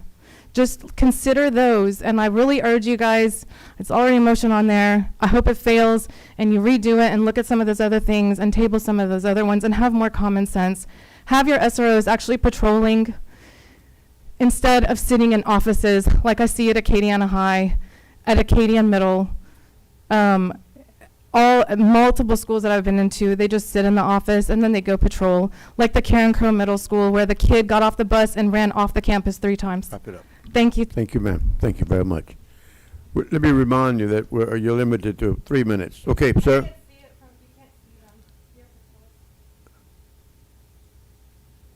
I didn't hear. Oh, okay. Come on up, sir. Hello, my name is Madden Crater. My name is Madden Crater. I'm going to Como High this year, and I just transferred from Ojala. I'm here to speak about the dress code and handbags or book sacks, much like what she spoke about. And I really believe that with a lot of this, we don't see many students in schools having, sorry. Thank you. Take your time, partner. Take your time. Thank you. Most problems that are happening with these school shootings or all that's going on in today's, it isn't with the students in that school, from what I see. It's outside business. And a student isn't going to come in with, for instance, the most recent Texas shooting that happened. Hoodies weren't involved in that. I don't think that hoodies are necessarily that much of a problem, especially with school shooting. You're not going to see a student in Texas in the summer come in with a hoodie and shoot up the school or whatever their intentions may be. I think that as far as handbags and mesh book sacks for elementary school students, it shouldn't be a problem, or it shouldn't even occur to the mind that a elementary school student should have a mesh book sack, or we should be able to trust that far, you know? I think that for the handbags, as far as parents onto school, I understand that that is a problem, as like what I said, it's an outside thing, but with expenses these days, that just isn't efficient, or isn't, yeah, it's, sorry, getting caught up in words. So that's what I have to say about that. Thank you for your All right. time. Thank you. Thank you Have a very nice day. much. Yes, ma'am. Mr. Crater joined the speech and debate program at Como High School. Hello, my name is Ross, and I'm an Army veteran. So, in my personal opinion, it's ethically and morally wrong to implement these changes a few weeks before the start of the school year, especially for low-income families who need adequate timing to set aside additional funds to purchase these new school supplies, such as the clear lunch boxes. So, speaking of funds, we have enough federal funds to hire social workers and nurses to place them at every school, but we don't have it. And remember, behavioral intervention and trauma care is also important. You all are more concerned about minor dress codes and crew necks, and we're still ranked 48 in the United States. Clearly, your priorities a little bit not in line with the rest of the country. FYI, many states don't require school uniforms, and they're still performing better than us. Come on, like we literally, I wish I stayed in Texas for that reason in particular. Would help cut down on some costs and expenses. And these changes would not prevent school shooting. That is clear as day. Maybe you guys should utilize that $900,000 in federal funds for social, emotional trauma care and counseling, things of that nature that actually benefit the kids. And clear lunch boxes will not stop a school shooting. I honestly had no clue a clear lunchbox existed before this thing happened. I seriously had to go on Google and look on Pinterest for that, and I had no clue clear lunchboxes were a thing. And from what I saw, it had no like insulation and whatever. But moving on, I'm sure you guys heard about Uvalde, the man who went into the school and shot up those kids. He didn't conceal it in a lunchbox, or the one from Parkland. He actually walked in with it unconcealed. So if you guys truly care about our kids, you would not be focused on crew neck sweaters. You would not be focused on clear lunch boxes and bags and purses. If you want to protect our kids, how about you actually use the federal funds you have, hire more social workers, hire counselors, address the bullying issue, and purchase metal detectors. I'm sure you guys heard metal detectors, and actually place them at every school, not just the north side, not just Karen Crow, at every single school. I'm sure a police officer would agree placing a metal detector would do better than requiring these low-income families to go out and having to locate clear lunch boxes that didn't exist to me. Thank you. Thank you, ma'am. Yes, ma'am. I remind you, 3 minutes. Okay, gotcha. Okay, so I'm a parent, and I'm also a parent. One of my children has special needs. I wanted to kind of say something to the clear book sacks and what's being kind of proposed at this point. I wanted to say that, first of all, with that, with a child with special needs, we have clothing, and she's she's incontinent, and we have, you know, urine stained clothes that we're having to conceal in book bags. And then you're also, I feel like you're going to be having issues with, you know, girls and having, you know, blood-stained clothes as well. I think it's opening more avenues for bullying, and, you know, because I mean, it's hard to conceal that kind of thing when you have everything that is extremely clear. I also kind of wanted to say to that with the clear book bags, I feel like we're with that. We're gonna, I know why we're trying to implement that. However, we're gonna also, I mean, with what's going on with the I guess the verbiage change for doctor's excuses, I'm concerned about, we're gonna worry about that, and then I feel like we're inhibiting access to counselors and to that extent, because we're saying they can't be excused if it's not a physician. All right, and that's all I have. Thank you. Thank you. Yes, ma'am.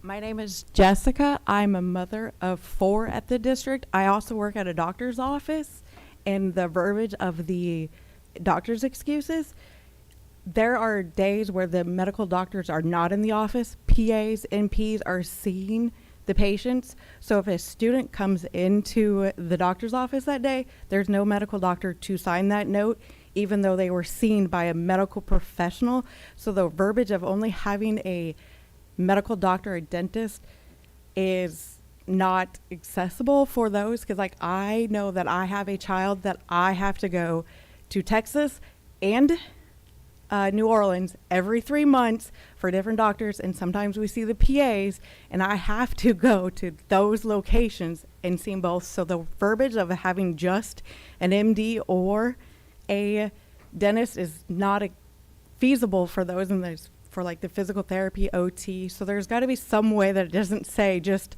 dentist or the medical doctor. Thank you. Thank you. Yes, so if I may right now address the medical piece. So I think what a lot of our folks are referring to are just the notable changes, which are just snippets of the entire policy. So what was changed or noted in notable changes were changes that we had to make based on statute and school law. Our policy has already been updated, but not our handbook necessarily. So policy that is in place still allows for, and I'm going to read it here, exceptions for situations for mentally, physically, or emotionally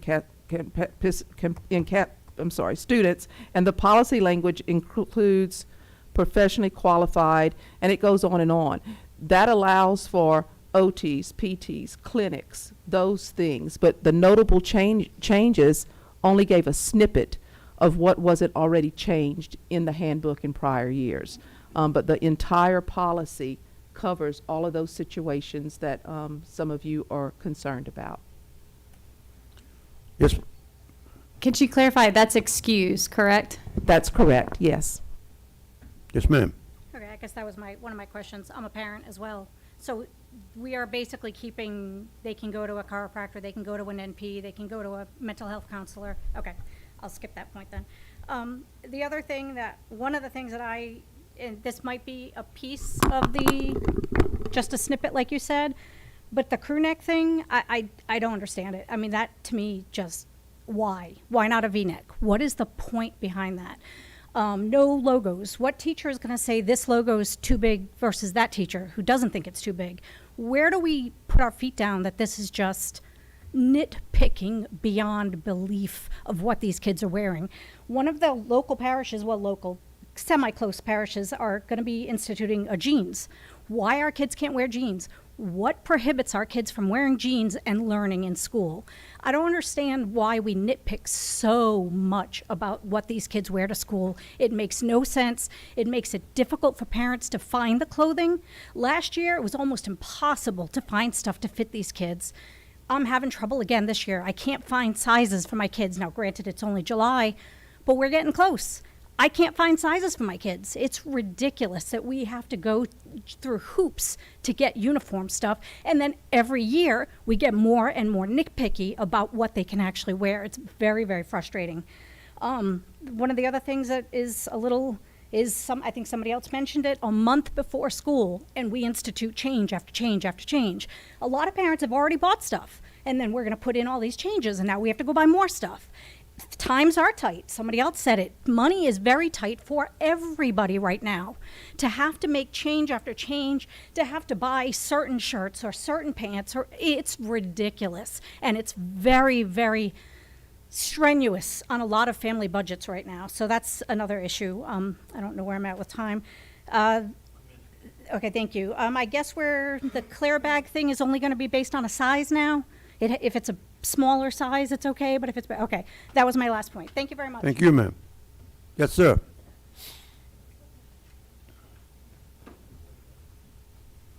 I drove all the way over here. I might as well get my money's worth out of my gas, right? No, I was sitting there literally, first of all, Ms. Lightfoot, I agree that the dress code does seem to be getting more and more into minutia. And what Ms. Reed had mentioned earlier, it comes down to the teachers having to enforce it. And I hate it. I'm using the word hate because, like she said, it damages the relationship I have. And I have a scant 50 minutes a day to build that relationship with 25 students. And I damage it the second I say, you know, oh, that logo's too big. Let's pick that one, right? Now, do I go after the big things? Yes, you know, hoodies and, you know, all this. I understand the safety behind that because the kids refuse to take the darn hoods off. If they took their hoods off, we wouldn't be talking about it. But anyway, I am of the opinion that we get rid of the dress code completely, but I have no power. If there were no dress code, I would have a more phenomenal relationship with every one of my students because I would not be nitpicking. Now, sure, there are some things, some guidelines, right? But not this color, this logo, et cetera. So that's not even why I came up here. Lori just got me thinking about it. Part of it with the extracurricular activities, and maybe I read it wrong, feel free to correct me, but is this, you know, a clear bag policy for going to a football game? Is that, I understood that the clear bag policy was going to impact extracurricular activities such as athletic events. How are the visiting teams going to know about this? And do we enforce those rules on the visiting fans or just ours? And if both fans, how do we let them know? So grandma coming from Patterson knows, I don't know why I picked Patterson. Great restroom stop on the way to New Orleans if you're going on 90, by the way. But how do they know? And so that's just something that popped in my head. And so it's something I want y'all to consider. Thank you. Thank you. Yes, ma'am.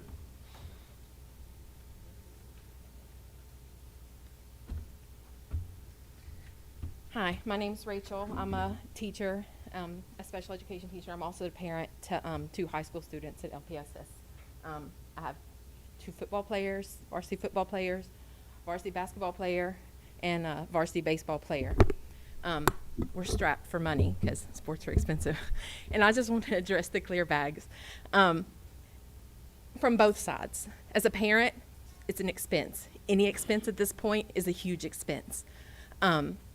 And from the teacher side, the relationship with parents. As a special education teacher, I love my students. I love their parents. Their parents are often, you know, we live in South Louisiana, are afraid to talk to me.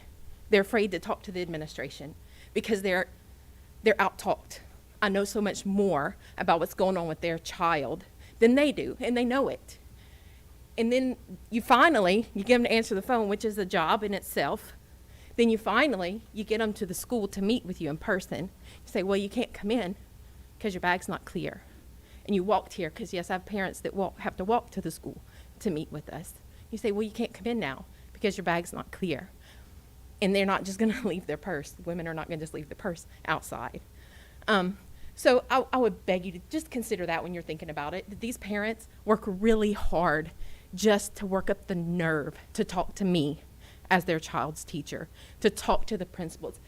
Very intimidating to the parents that I deal with on a daily basis. And I work so hard at these relationships with these parents and the students who have disabilities. And just getting them to school every day is a struggle because they're dealing with things that I'll never know about, that you'll never know about, you'll never experience. And just to get them there and to feel comfortable, and not as soon as they walk in the door to single them out and say, hey, you don't fit in here, you don't belong here, which is what they hear. This is what the parents are hearing, and this is what the students are hearing. And these are our students that have the hardest time getting to school every day. So if you want good attendance, quit put so many restrictions on our students who need the help the most. And that's really all I have to say. Thank you, ma'am. Thank you for what you do. Those conclude comments from the members of the audience. I'd recognize now members of the board who have comments concerning the motion. Ms. LeBou? Just a few points in case anybody doesn't know. The clear and mesh policy is only changing as to elementary students. It's not changing as to middle school or high school students. That's always been the case. I know my daughter at LJ Alamo had a mesh book sack. She was able to conceal the private things that she needed to conceal, carry the things that she needed. We found them very durable. But again, that proposed change is not mandatory for the incoming school year. It is recommended, but it's actually will not be put into the policy until 2023, 2024, right? Yes. My years are getting away from me. Crew necks are what the current, without a hoodie, crew necks are what the predominant sweatshirts are. So I know some people were concerned about the word crew neck, but that's really not I guess other than a V-neck, that really doesn't take away from other shapes of sweatshirts. I think the beauty of uniforms is it does take out some of those components of bullying. I know some people express issues with bullying today. That I feel like the uniform was put into place, one, because it allows us to recognize a student and it allows us to recognize a stranger, right? So we know students when they're on campus. If somebody else walks on campus, we know they're not a student if they're not in that uniform. So I feel like that really does help with a safety issue. But it also helps with allowing kids to be on an equal playing field when they're going into the school. I don't want a kid feeling like their clothes aren't good enough. I don't want anybody having issues. And I know that there are issues with even shoes and socks and those kind of things.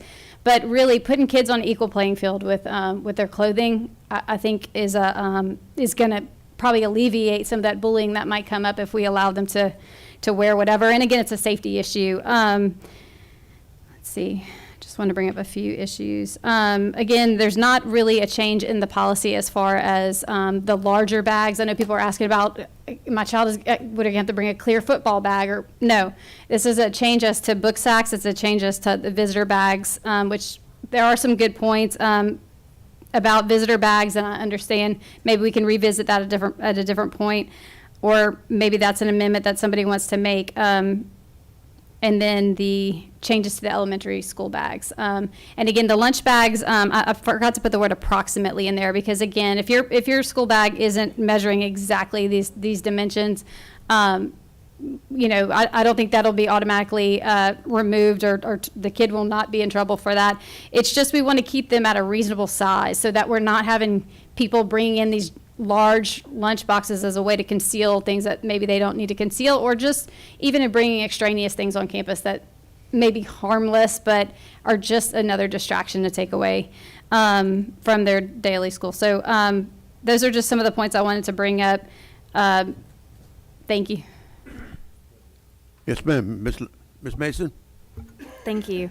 I just wanted to make it clear, how these handbook changes come about. I got to serve on the committee a couple of years ago, and there are parents, teachers, administrators, and one school board member on the committee that all discuss these. I think I was on the committee during all the Zoom days, and I think we had over 20 meetings about all of the different changes, and everyone, Ms. Trostler, can you help me clarify who is on the committee and how much is discussed? And then also, so many of the safety measures, come from our sheriff's department. Their suggestions, and they're supported by them, and it's, it's another layer of safety that they're attempting to do. And, as we may make some amendments here, I mean, that is the basis for the rules. So, Ms. Trustclair, can you clarify who is on that committee and why is the timing now? and We that have sort of thing? parents, principals, teachers, a variety of stakeholders make up the committee.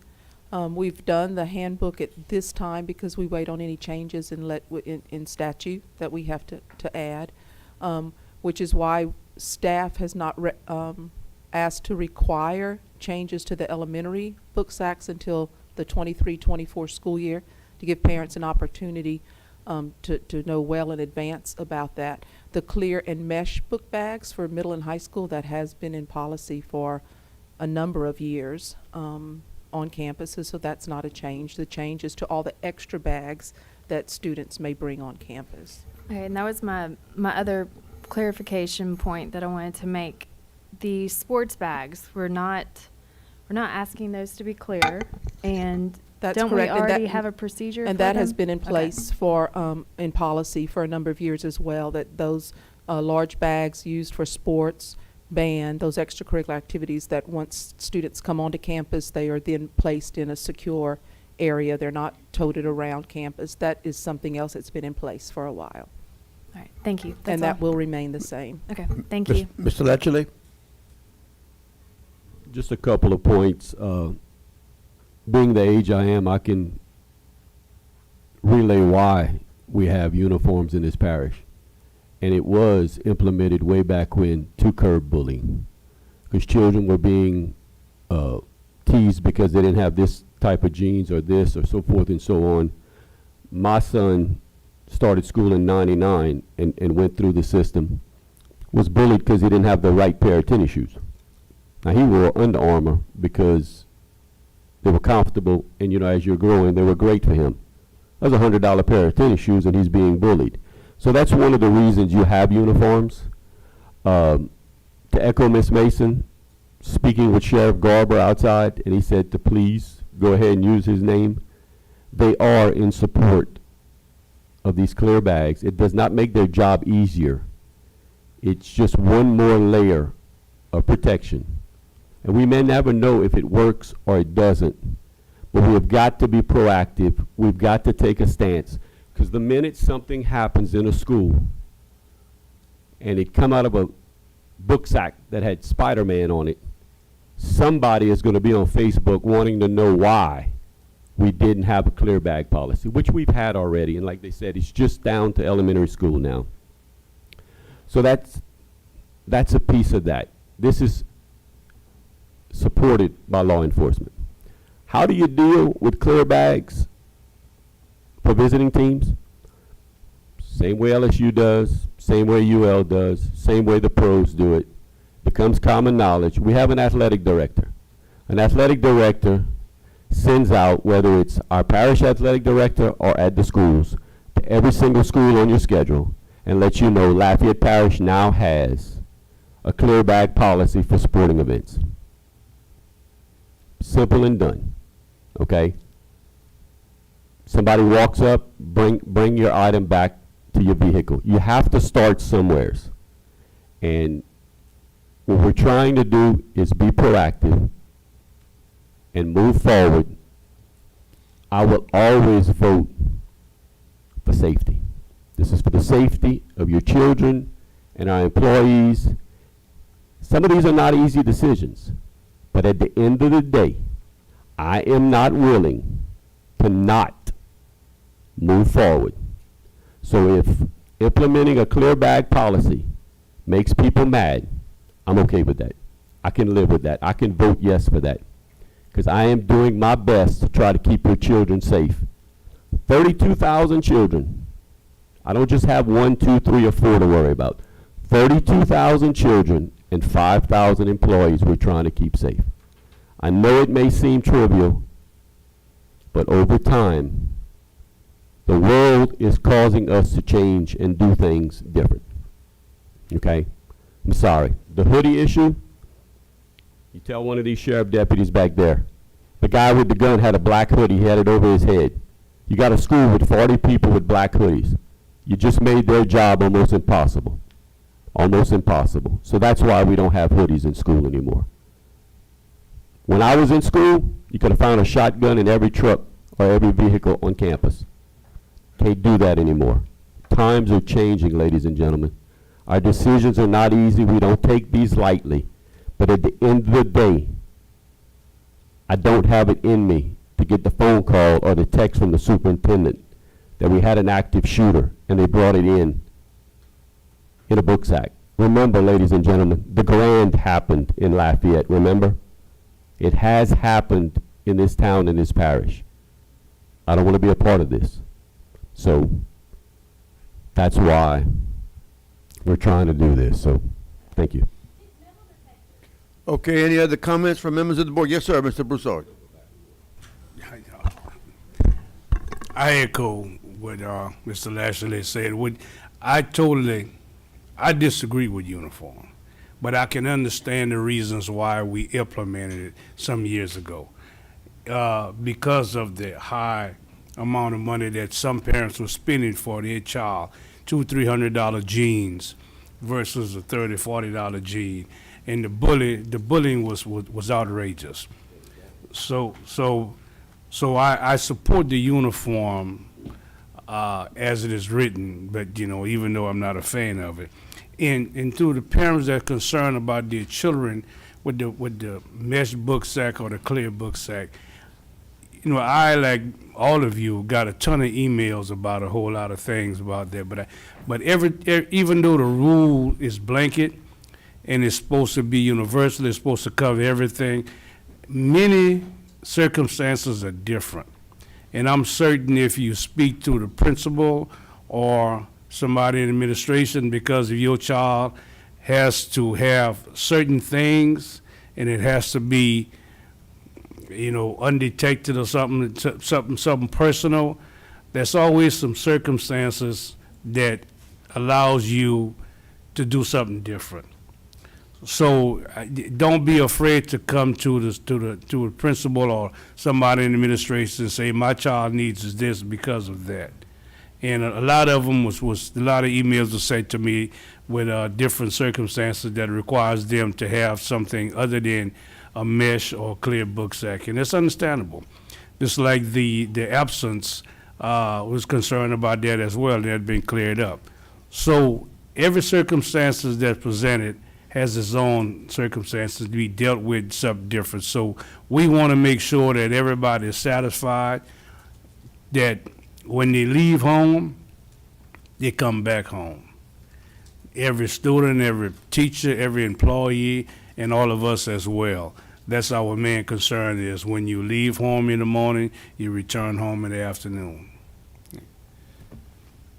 Thank you, Mr. Broussard. Any other comments? If not, I'm sorry, Mr. Centini? Sorry, Ms. Angel, I can't let this pass. This opportunity, not the item itself. I would want to start out and say everyone, all of I think I counted earlier today, 175 emails that I got just today on the topic. The superintendent and her staff, the board members, I think everyone approached this issue with positive intent. We all want the same thing that Mr. Broussard mentioned, and Mr. Lachele mentioned, that all of our students and all of our staff, when they go to our campuses, they return home safely in the evening. That's what we want. Now, we all have different opinions on how to get there. One of the lessons I learned from the pandemic was that we can't just blindly accept authorities' recommendations or suggestions. Yes, mesh book sacks, clear lunch boxes, all of these recommendations would make our law enforcement officers and our safety personnel's job easier. That's without a doubt. But there's a cost to everything, and there's a benefit to everything. And we learned this, I'll just use an example from the recent past. We learned this with wiping down surfaces in the classroom between every class. My friend Mr. Richard over here, he and I had many discussions about whether that was effective or not. And then eventually we learned that we were putting forth a tremendous amount of effort for little to zero, and it was much closer to zero benefit, right? Yeah. And so we changed it. But it took us a while to get there. It took us a while to learn that lesson and come to the realization. In this particular case, and I'm going to say something that's going to make everybody think I'm being very snarky, and very smart alecky about it, but I'm bringing this up just to make a point that overregulation is the bane of our existence in the public school system. We have the best of intent when every rule we make comes in and we're like, let's make a rule and this is going to protect the children, and everyone's right, it's going to protect the children. Then we come in and we make another rule and we don't quite understand that the two rules don't work together. And so, Ms. Trosclair, I'm going to ask, do the bulletproof backpacks, do they need to be see-through? No, no, they do not. They do not? No. So can we hide weapons in the bulletproof backpacks? Yes. Yeah. So, and again, I know this sounds like I'm being very snarky about it, but I'm bringing the point that the rules don't work well together. And so the perceived benefit that we think we're going to get is not there at the tremendous cost. And so I'm not going to vote for this. I appreciate you trying to find a middle ground. I want to leave the lunch bags alone. Now I don't need applause, right? Like, we're all approaching this with the same goal in mind. I'm not right. I'm not smarter than anybody else. Mr. Broussard and Mr. Lachele are just as right as I am. We just have different methods of getting there. I might vote for a clear lunch. Well, I would never vote for a clear lunchbox, but I might vote for a clear bag policy if I felt it made more sense and achieved the stated goal better. And that's my entire point right there. So I'm going to vote against this. But Ms. LeBoux, I appreciate your efforts in trying to find common ground. Clear lunch boxes. I think the physics of cooling don't quite function well enough when you. That's why you never see any clear insulated lunchbox, because light is the natural opponent of cooling. So anyway, I'm going to vote no, but I appreciate everybody's effort, and I know you guys all have the students and teachers' best interest in mind. So thank you. Yes, ma'am, Ms. LeBoux. I did want to thank everybody that reached out. Like you said, the best of intent was put forward. I appreciate that there were several people that said, don't just rant on Facebook, actually contact your representative. So I really appreciate that. I appreciate the administration going through a lot of the reasoning behind all of this. Again, all of the officers weighing in. That was, again, it's a collaborative effort. It's not perfect. But, little by little, we will try to always improve on what we're doing, but keeping the mission and the goal in mind, which is to keep the safety of the students as our goal. Number one, safety of students and the staff. But number two, to try to figure out a way to not impede education all the time. And I do appreciate all the teachers that spoke up today about the fact that this does impede sometimes on your ability to relate to a student, which can impede their desire to want to learn in education. So all those things are good for us to know, and I'm very appreciative when you reach out to me personally and not just assume that we know your issue, your problem with it, and put it out to the world, because I don't see all of that. We don't know all of that. I have older children. I don't know some of the issues with younger children. I don't know some of the issues with, some of the things you're seeing. So I do appreciate everybody's reach outs today. They were very respectful, and I'm appreciative that we have a board that is willing to work together, and a superintendent that is being proactive in trying to find as many ways as possible to keep our entire staff and students as safe and as protected as possible. Thank you. Ms. Morrison? I just wanted to say that that's what we all want. We want to keep our students safe, our teachers, everyone safe. So when we bring things up to the table, we have safety in mind. We don't want to put extra costs, extra burden on anyone, but I think a life is more important than anything to save a life. So, but I do think we probably could revisit and some things that is on the table right now, and maybe make some changes. I know something been done abruptly, as someone said, so I'm thinking that maybe we could, kind of revisit it. I'm not sure if I want to vote for it tonight, but I am totally for safety of our children. So are we going to have changes that come up as we experience things with our law enforcement? They encourage and recommend what we do to keep our students safe. So again, we don't want to put any burden on parents, on teachers.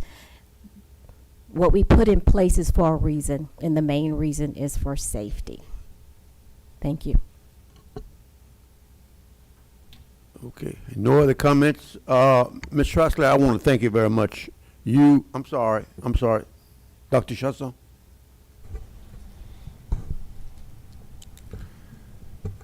I have a question for staff. When it comes to the excuses, the only places that it's changing where a medical provider is struck out, is that correct? 'Cause I'm only seeing 3 places. To match the language in the statute, yes. Okay. What is the statute? Does anybody happen to know? 1756, I think. 1756? Is that right, 1756? Hold on a minute. So previously, the statute had medical provider, 17226. Good afternoon, President Angel, board members, Superintendent Trosclair, everyone in the audience. Mr. Chasson, it's revised statute 17226. 17226, okay. And it'll have that language in there. Okay. So previously it had medical provider, but now the statute does not? Or are we just taking medical provider out and allowing for the terminology of different healthcare providers? 'Cause I know we mentioned a bunch of them. Well, we definitely just want to ensure that the handbook mirrored the policies that were approved by the board that mirrors the state law. So we just wanted to clean up the handbook to ensure that it mirrors the board policy as well as the law. The policy has always been accurate.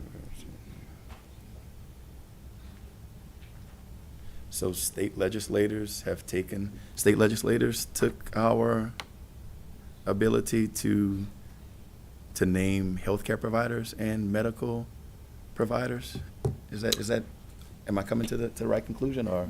Basically, they just took out medical providers and added physician as well as nurses and nurse practitioners. But it didn't take away the ability, as far as what the superintendent indicated, that's listed earlier in the policy under extenuating circumstances. It talks about medical providers. So that they're exempted as well. Unable to profit from. This is a temporarily excused from school based on this.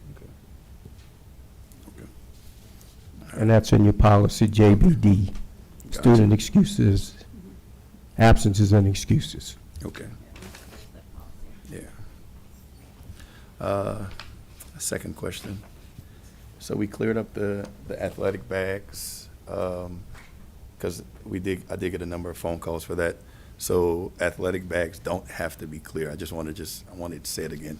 They don't have to be clear. We still bring them the same way. They still go into a secure location Right. once they arrive on campus, So yes. so parents don't have to go and find a clear baseball bag? That's correct. Okay. Third question, suspension for credit, that highlight, the part that struck out, where we have to strike out same credit originally available for work completed.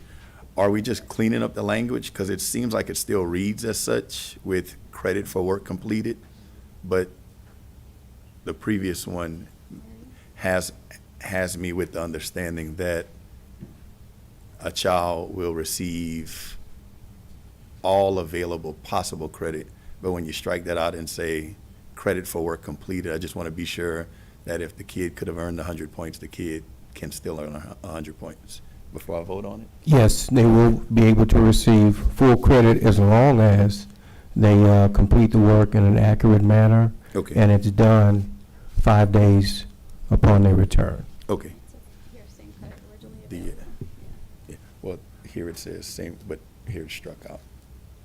And then credit for work completed. So, but they're basically saying the same thing.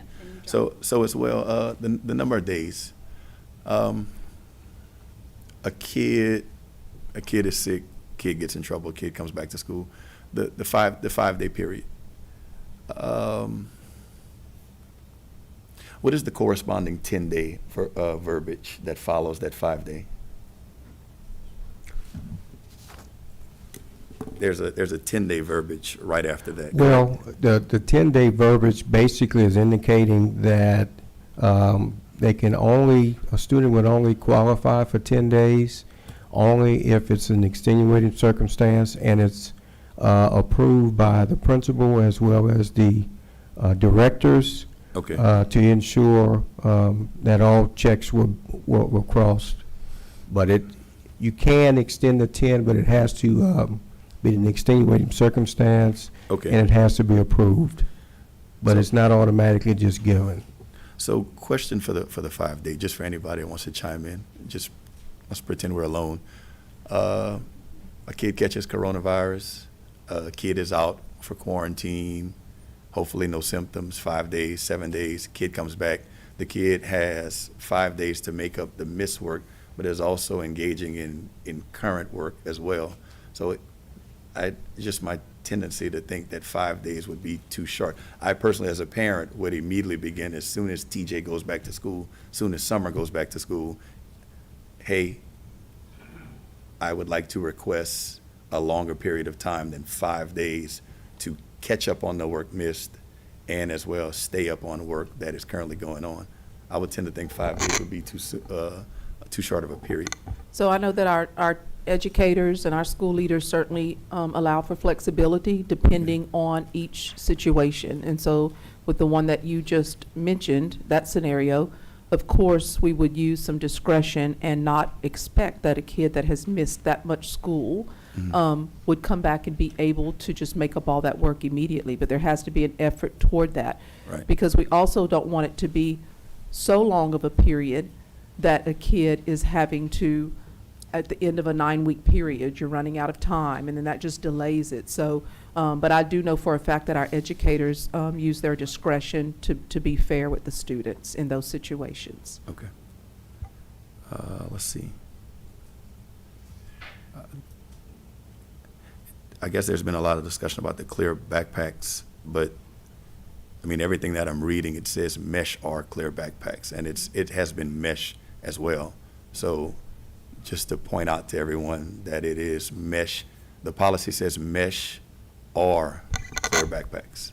That's correct. We haven't Okay. changed any part of that for Okay. policy. Yeah. I guess when folks saw clear, they were like, oh, everybody's got to go out and buy a clear book sack, but it's still, No, sir. it's still mesh or clear. That's Okay. correct. For the crew necks, sweatshirts. So, based upon the language, a kid should be able to wear whatever collar neck they would so choose, because it says sweatshirt should be crew neck, but it doesn't necessarily have to be. Okay, all right. Let's see, lunch bags. Can somebody explain to me what the amendment read? And I just want to be sure I understand it, because it's a good little bit. So you can have it insulated, non-transparent if Okay. it's below that sizing. So we're striking through lunch bags, bullet 3 on page 20, book bags, handbags, lunch bags, and we're adding the bullet non-transparent lunch, we're scratching through boxes? Yeah. And Lunch bags, okay, Lunch bags. all right. Just take So out the we're eliminating transparent, so we're allowing, okay. Gotcha, all Up right, into that sizing. okay, Yeah. that's what I need to know. Thanks, guys, I appreciate it. All right, there are no more comments or questions from members of the board. Madam Secretary will call for the vote.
All right, 6-2 motion carries. We'll move on to the last item pulled, which was item 4.13.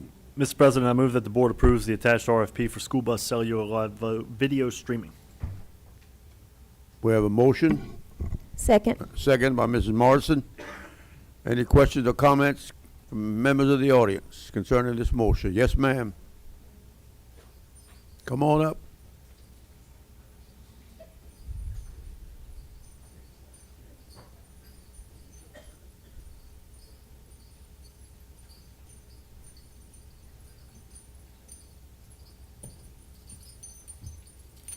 Hi, I don't like the cameras on the buses at all. I think you never trade privacy for security.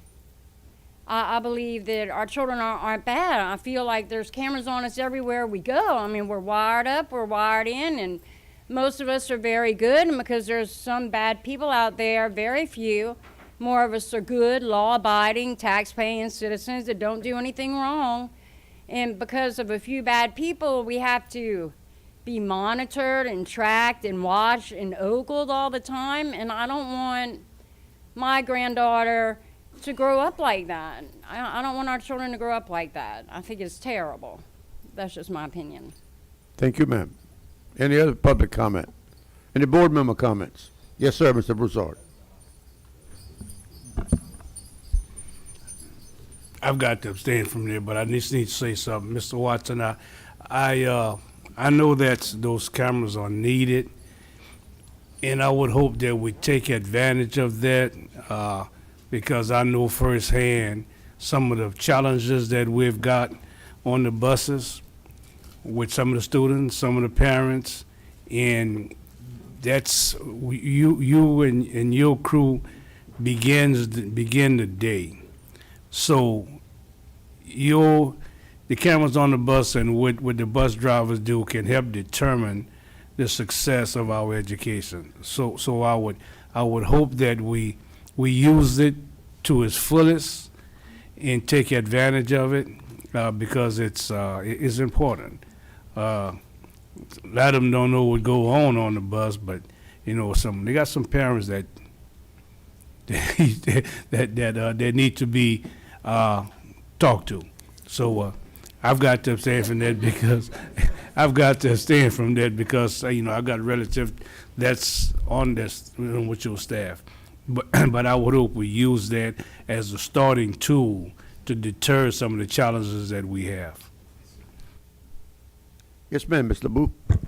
Just to clarify, we do have cameras on the buses now, but they have to go onto, once there's been an incident, they actually have to go onto the bus and download the information and take it. This will allow them to simultaneously see what's happening and not have to go through that process and have to basically, after the fact, try to be a detective of what happened. This will actually allow them to be in real time monitoring a situation. I think our bus drivers deserve to have as many tools to help them, and I think it's imperative for their staff to be able to interact with them and know a situation that's going on and be able to monitor it, help them figure out what other resources are needed. So just so they all understand, there have been cameras on the buses, but again, we were not able to retrieve the information in real time from an incident happening. This will actually allow that to happen. So Yes, hopefully ma'am. it'll be a and this support. will increase, it'll make our response time much quicker for crisis or emergency situations, or in the event that a child doesn't make it home for some reason. Instead of us having to go drive, take video, and try to figure out if the child actually got on the bus, we are able to see it much quicker. So it's a very positive thing. Yes, thank you. I have a question. Yes, ma'am, Ms. Morrison. I just wanted to point out, you know, it kind of protects the school bus driver and the student. My husband drove for 25 years, and during that year, you know, we heard about some circumstances, and I'm thinking if there were cameras on the bus, these situations could have been resolved quickly. So they are more important to have cameras, more importantly than just one reason, for several reasons. So I just want to point that out. I think it's great. Yes, sir. Dr. Chesson. I just had a question, Mr. Watson. What is the average number of children that you have on a bus?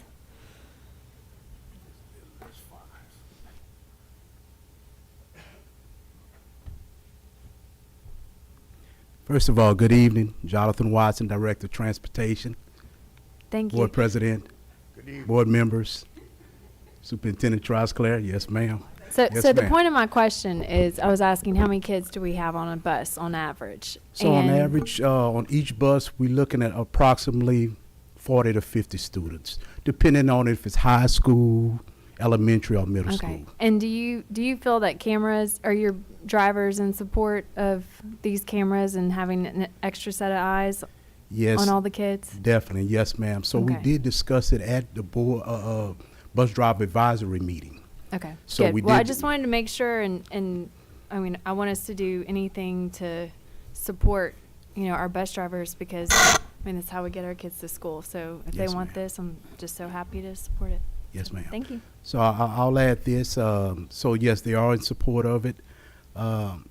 We transport almost 20,000 bus riders every day, and so, and in saying that, if we have one, when we talk about emergency situations, when we have one student that is missing that we can't locate, all hands, my staff, all hands on deck, and so just that piece of it, and understanding the importance to make the response time that's involved to be able to locate that student is so important. So, thank you.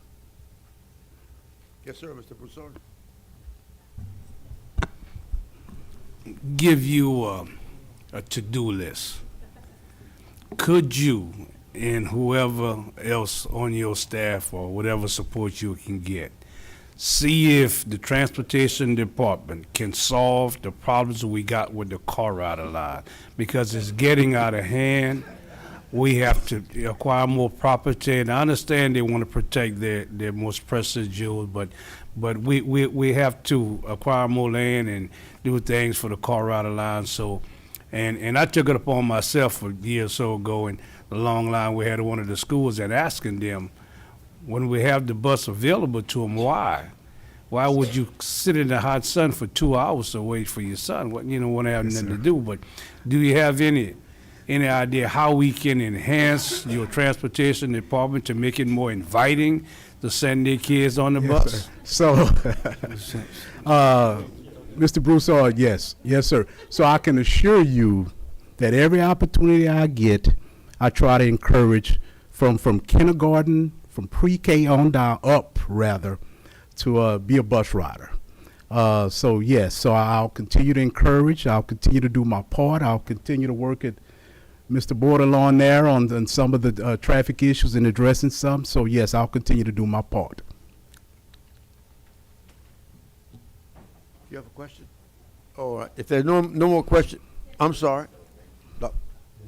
I just want to tell them, Mr. Watson and Mr. Thomas, thank you. So I want to repeat that how long have we had cameras on the buses? Because it was Since a huge thing. 2016. 2016. So Yes, we do sir. have cameras on the buses. This will be a live feed.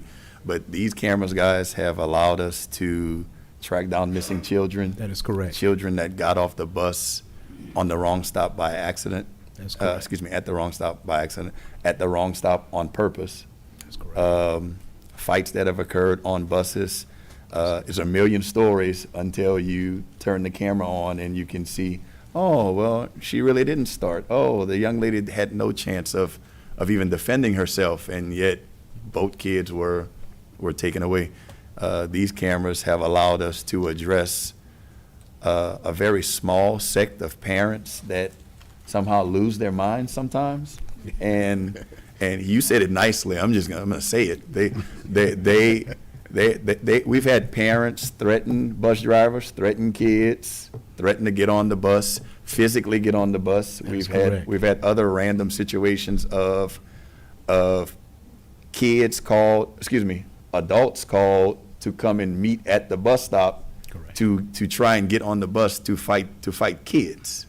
That's correct. Yeah, to the point of bus drivers locking doors and bus driver trying to address it and having other students go and open up the door so the adult can get on the bus. And these cameras, he say, she say doesn't go too far, but guys, these cameras, they are amazing. and they are such a great thing, and I want to appreciate y'all because y'all do a ton of work all the way to the point of you guys get something at 9 o'clock at night, and, well, we have to address it, so somebody's got to go drive to get that footage. That's correct. And that's crazy to hear of people leaving the drive to get the footage at 12 midnight and 1 in the morning. And where's that bus parked? Oh, that's in Bunkie. That's far. You know, it's like, wait, where you got to go? Yes. So it's amazing. I appreciate y'all. Thank you. Thank you. Thank you. If there are no more questions, Madam Secretary, we'll call for the vote.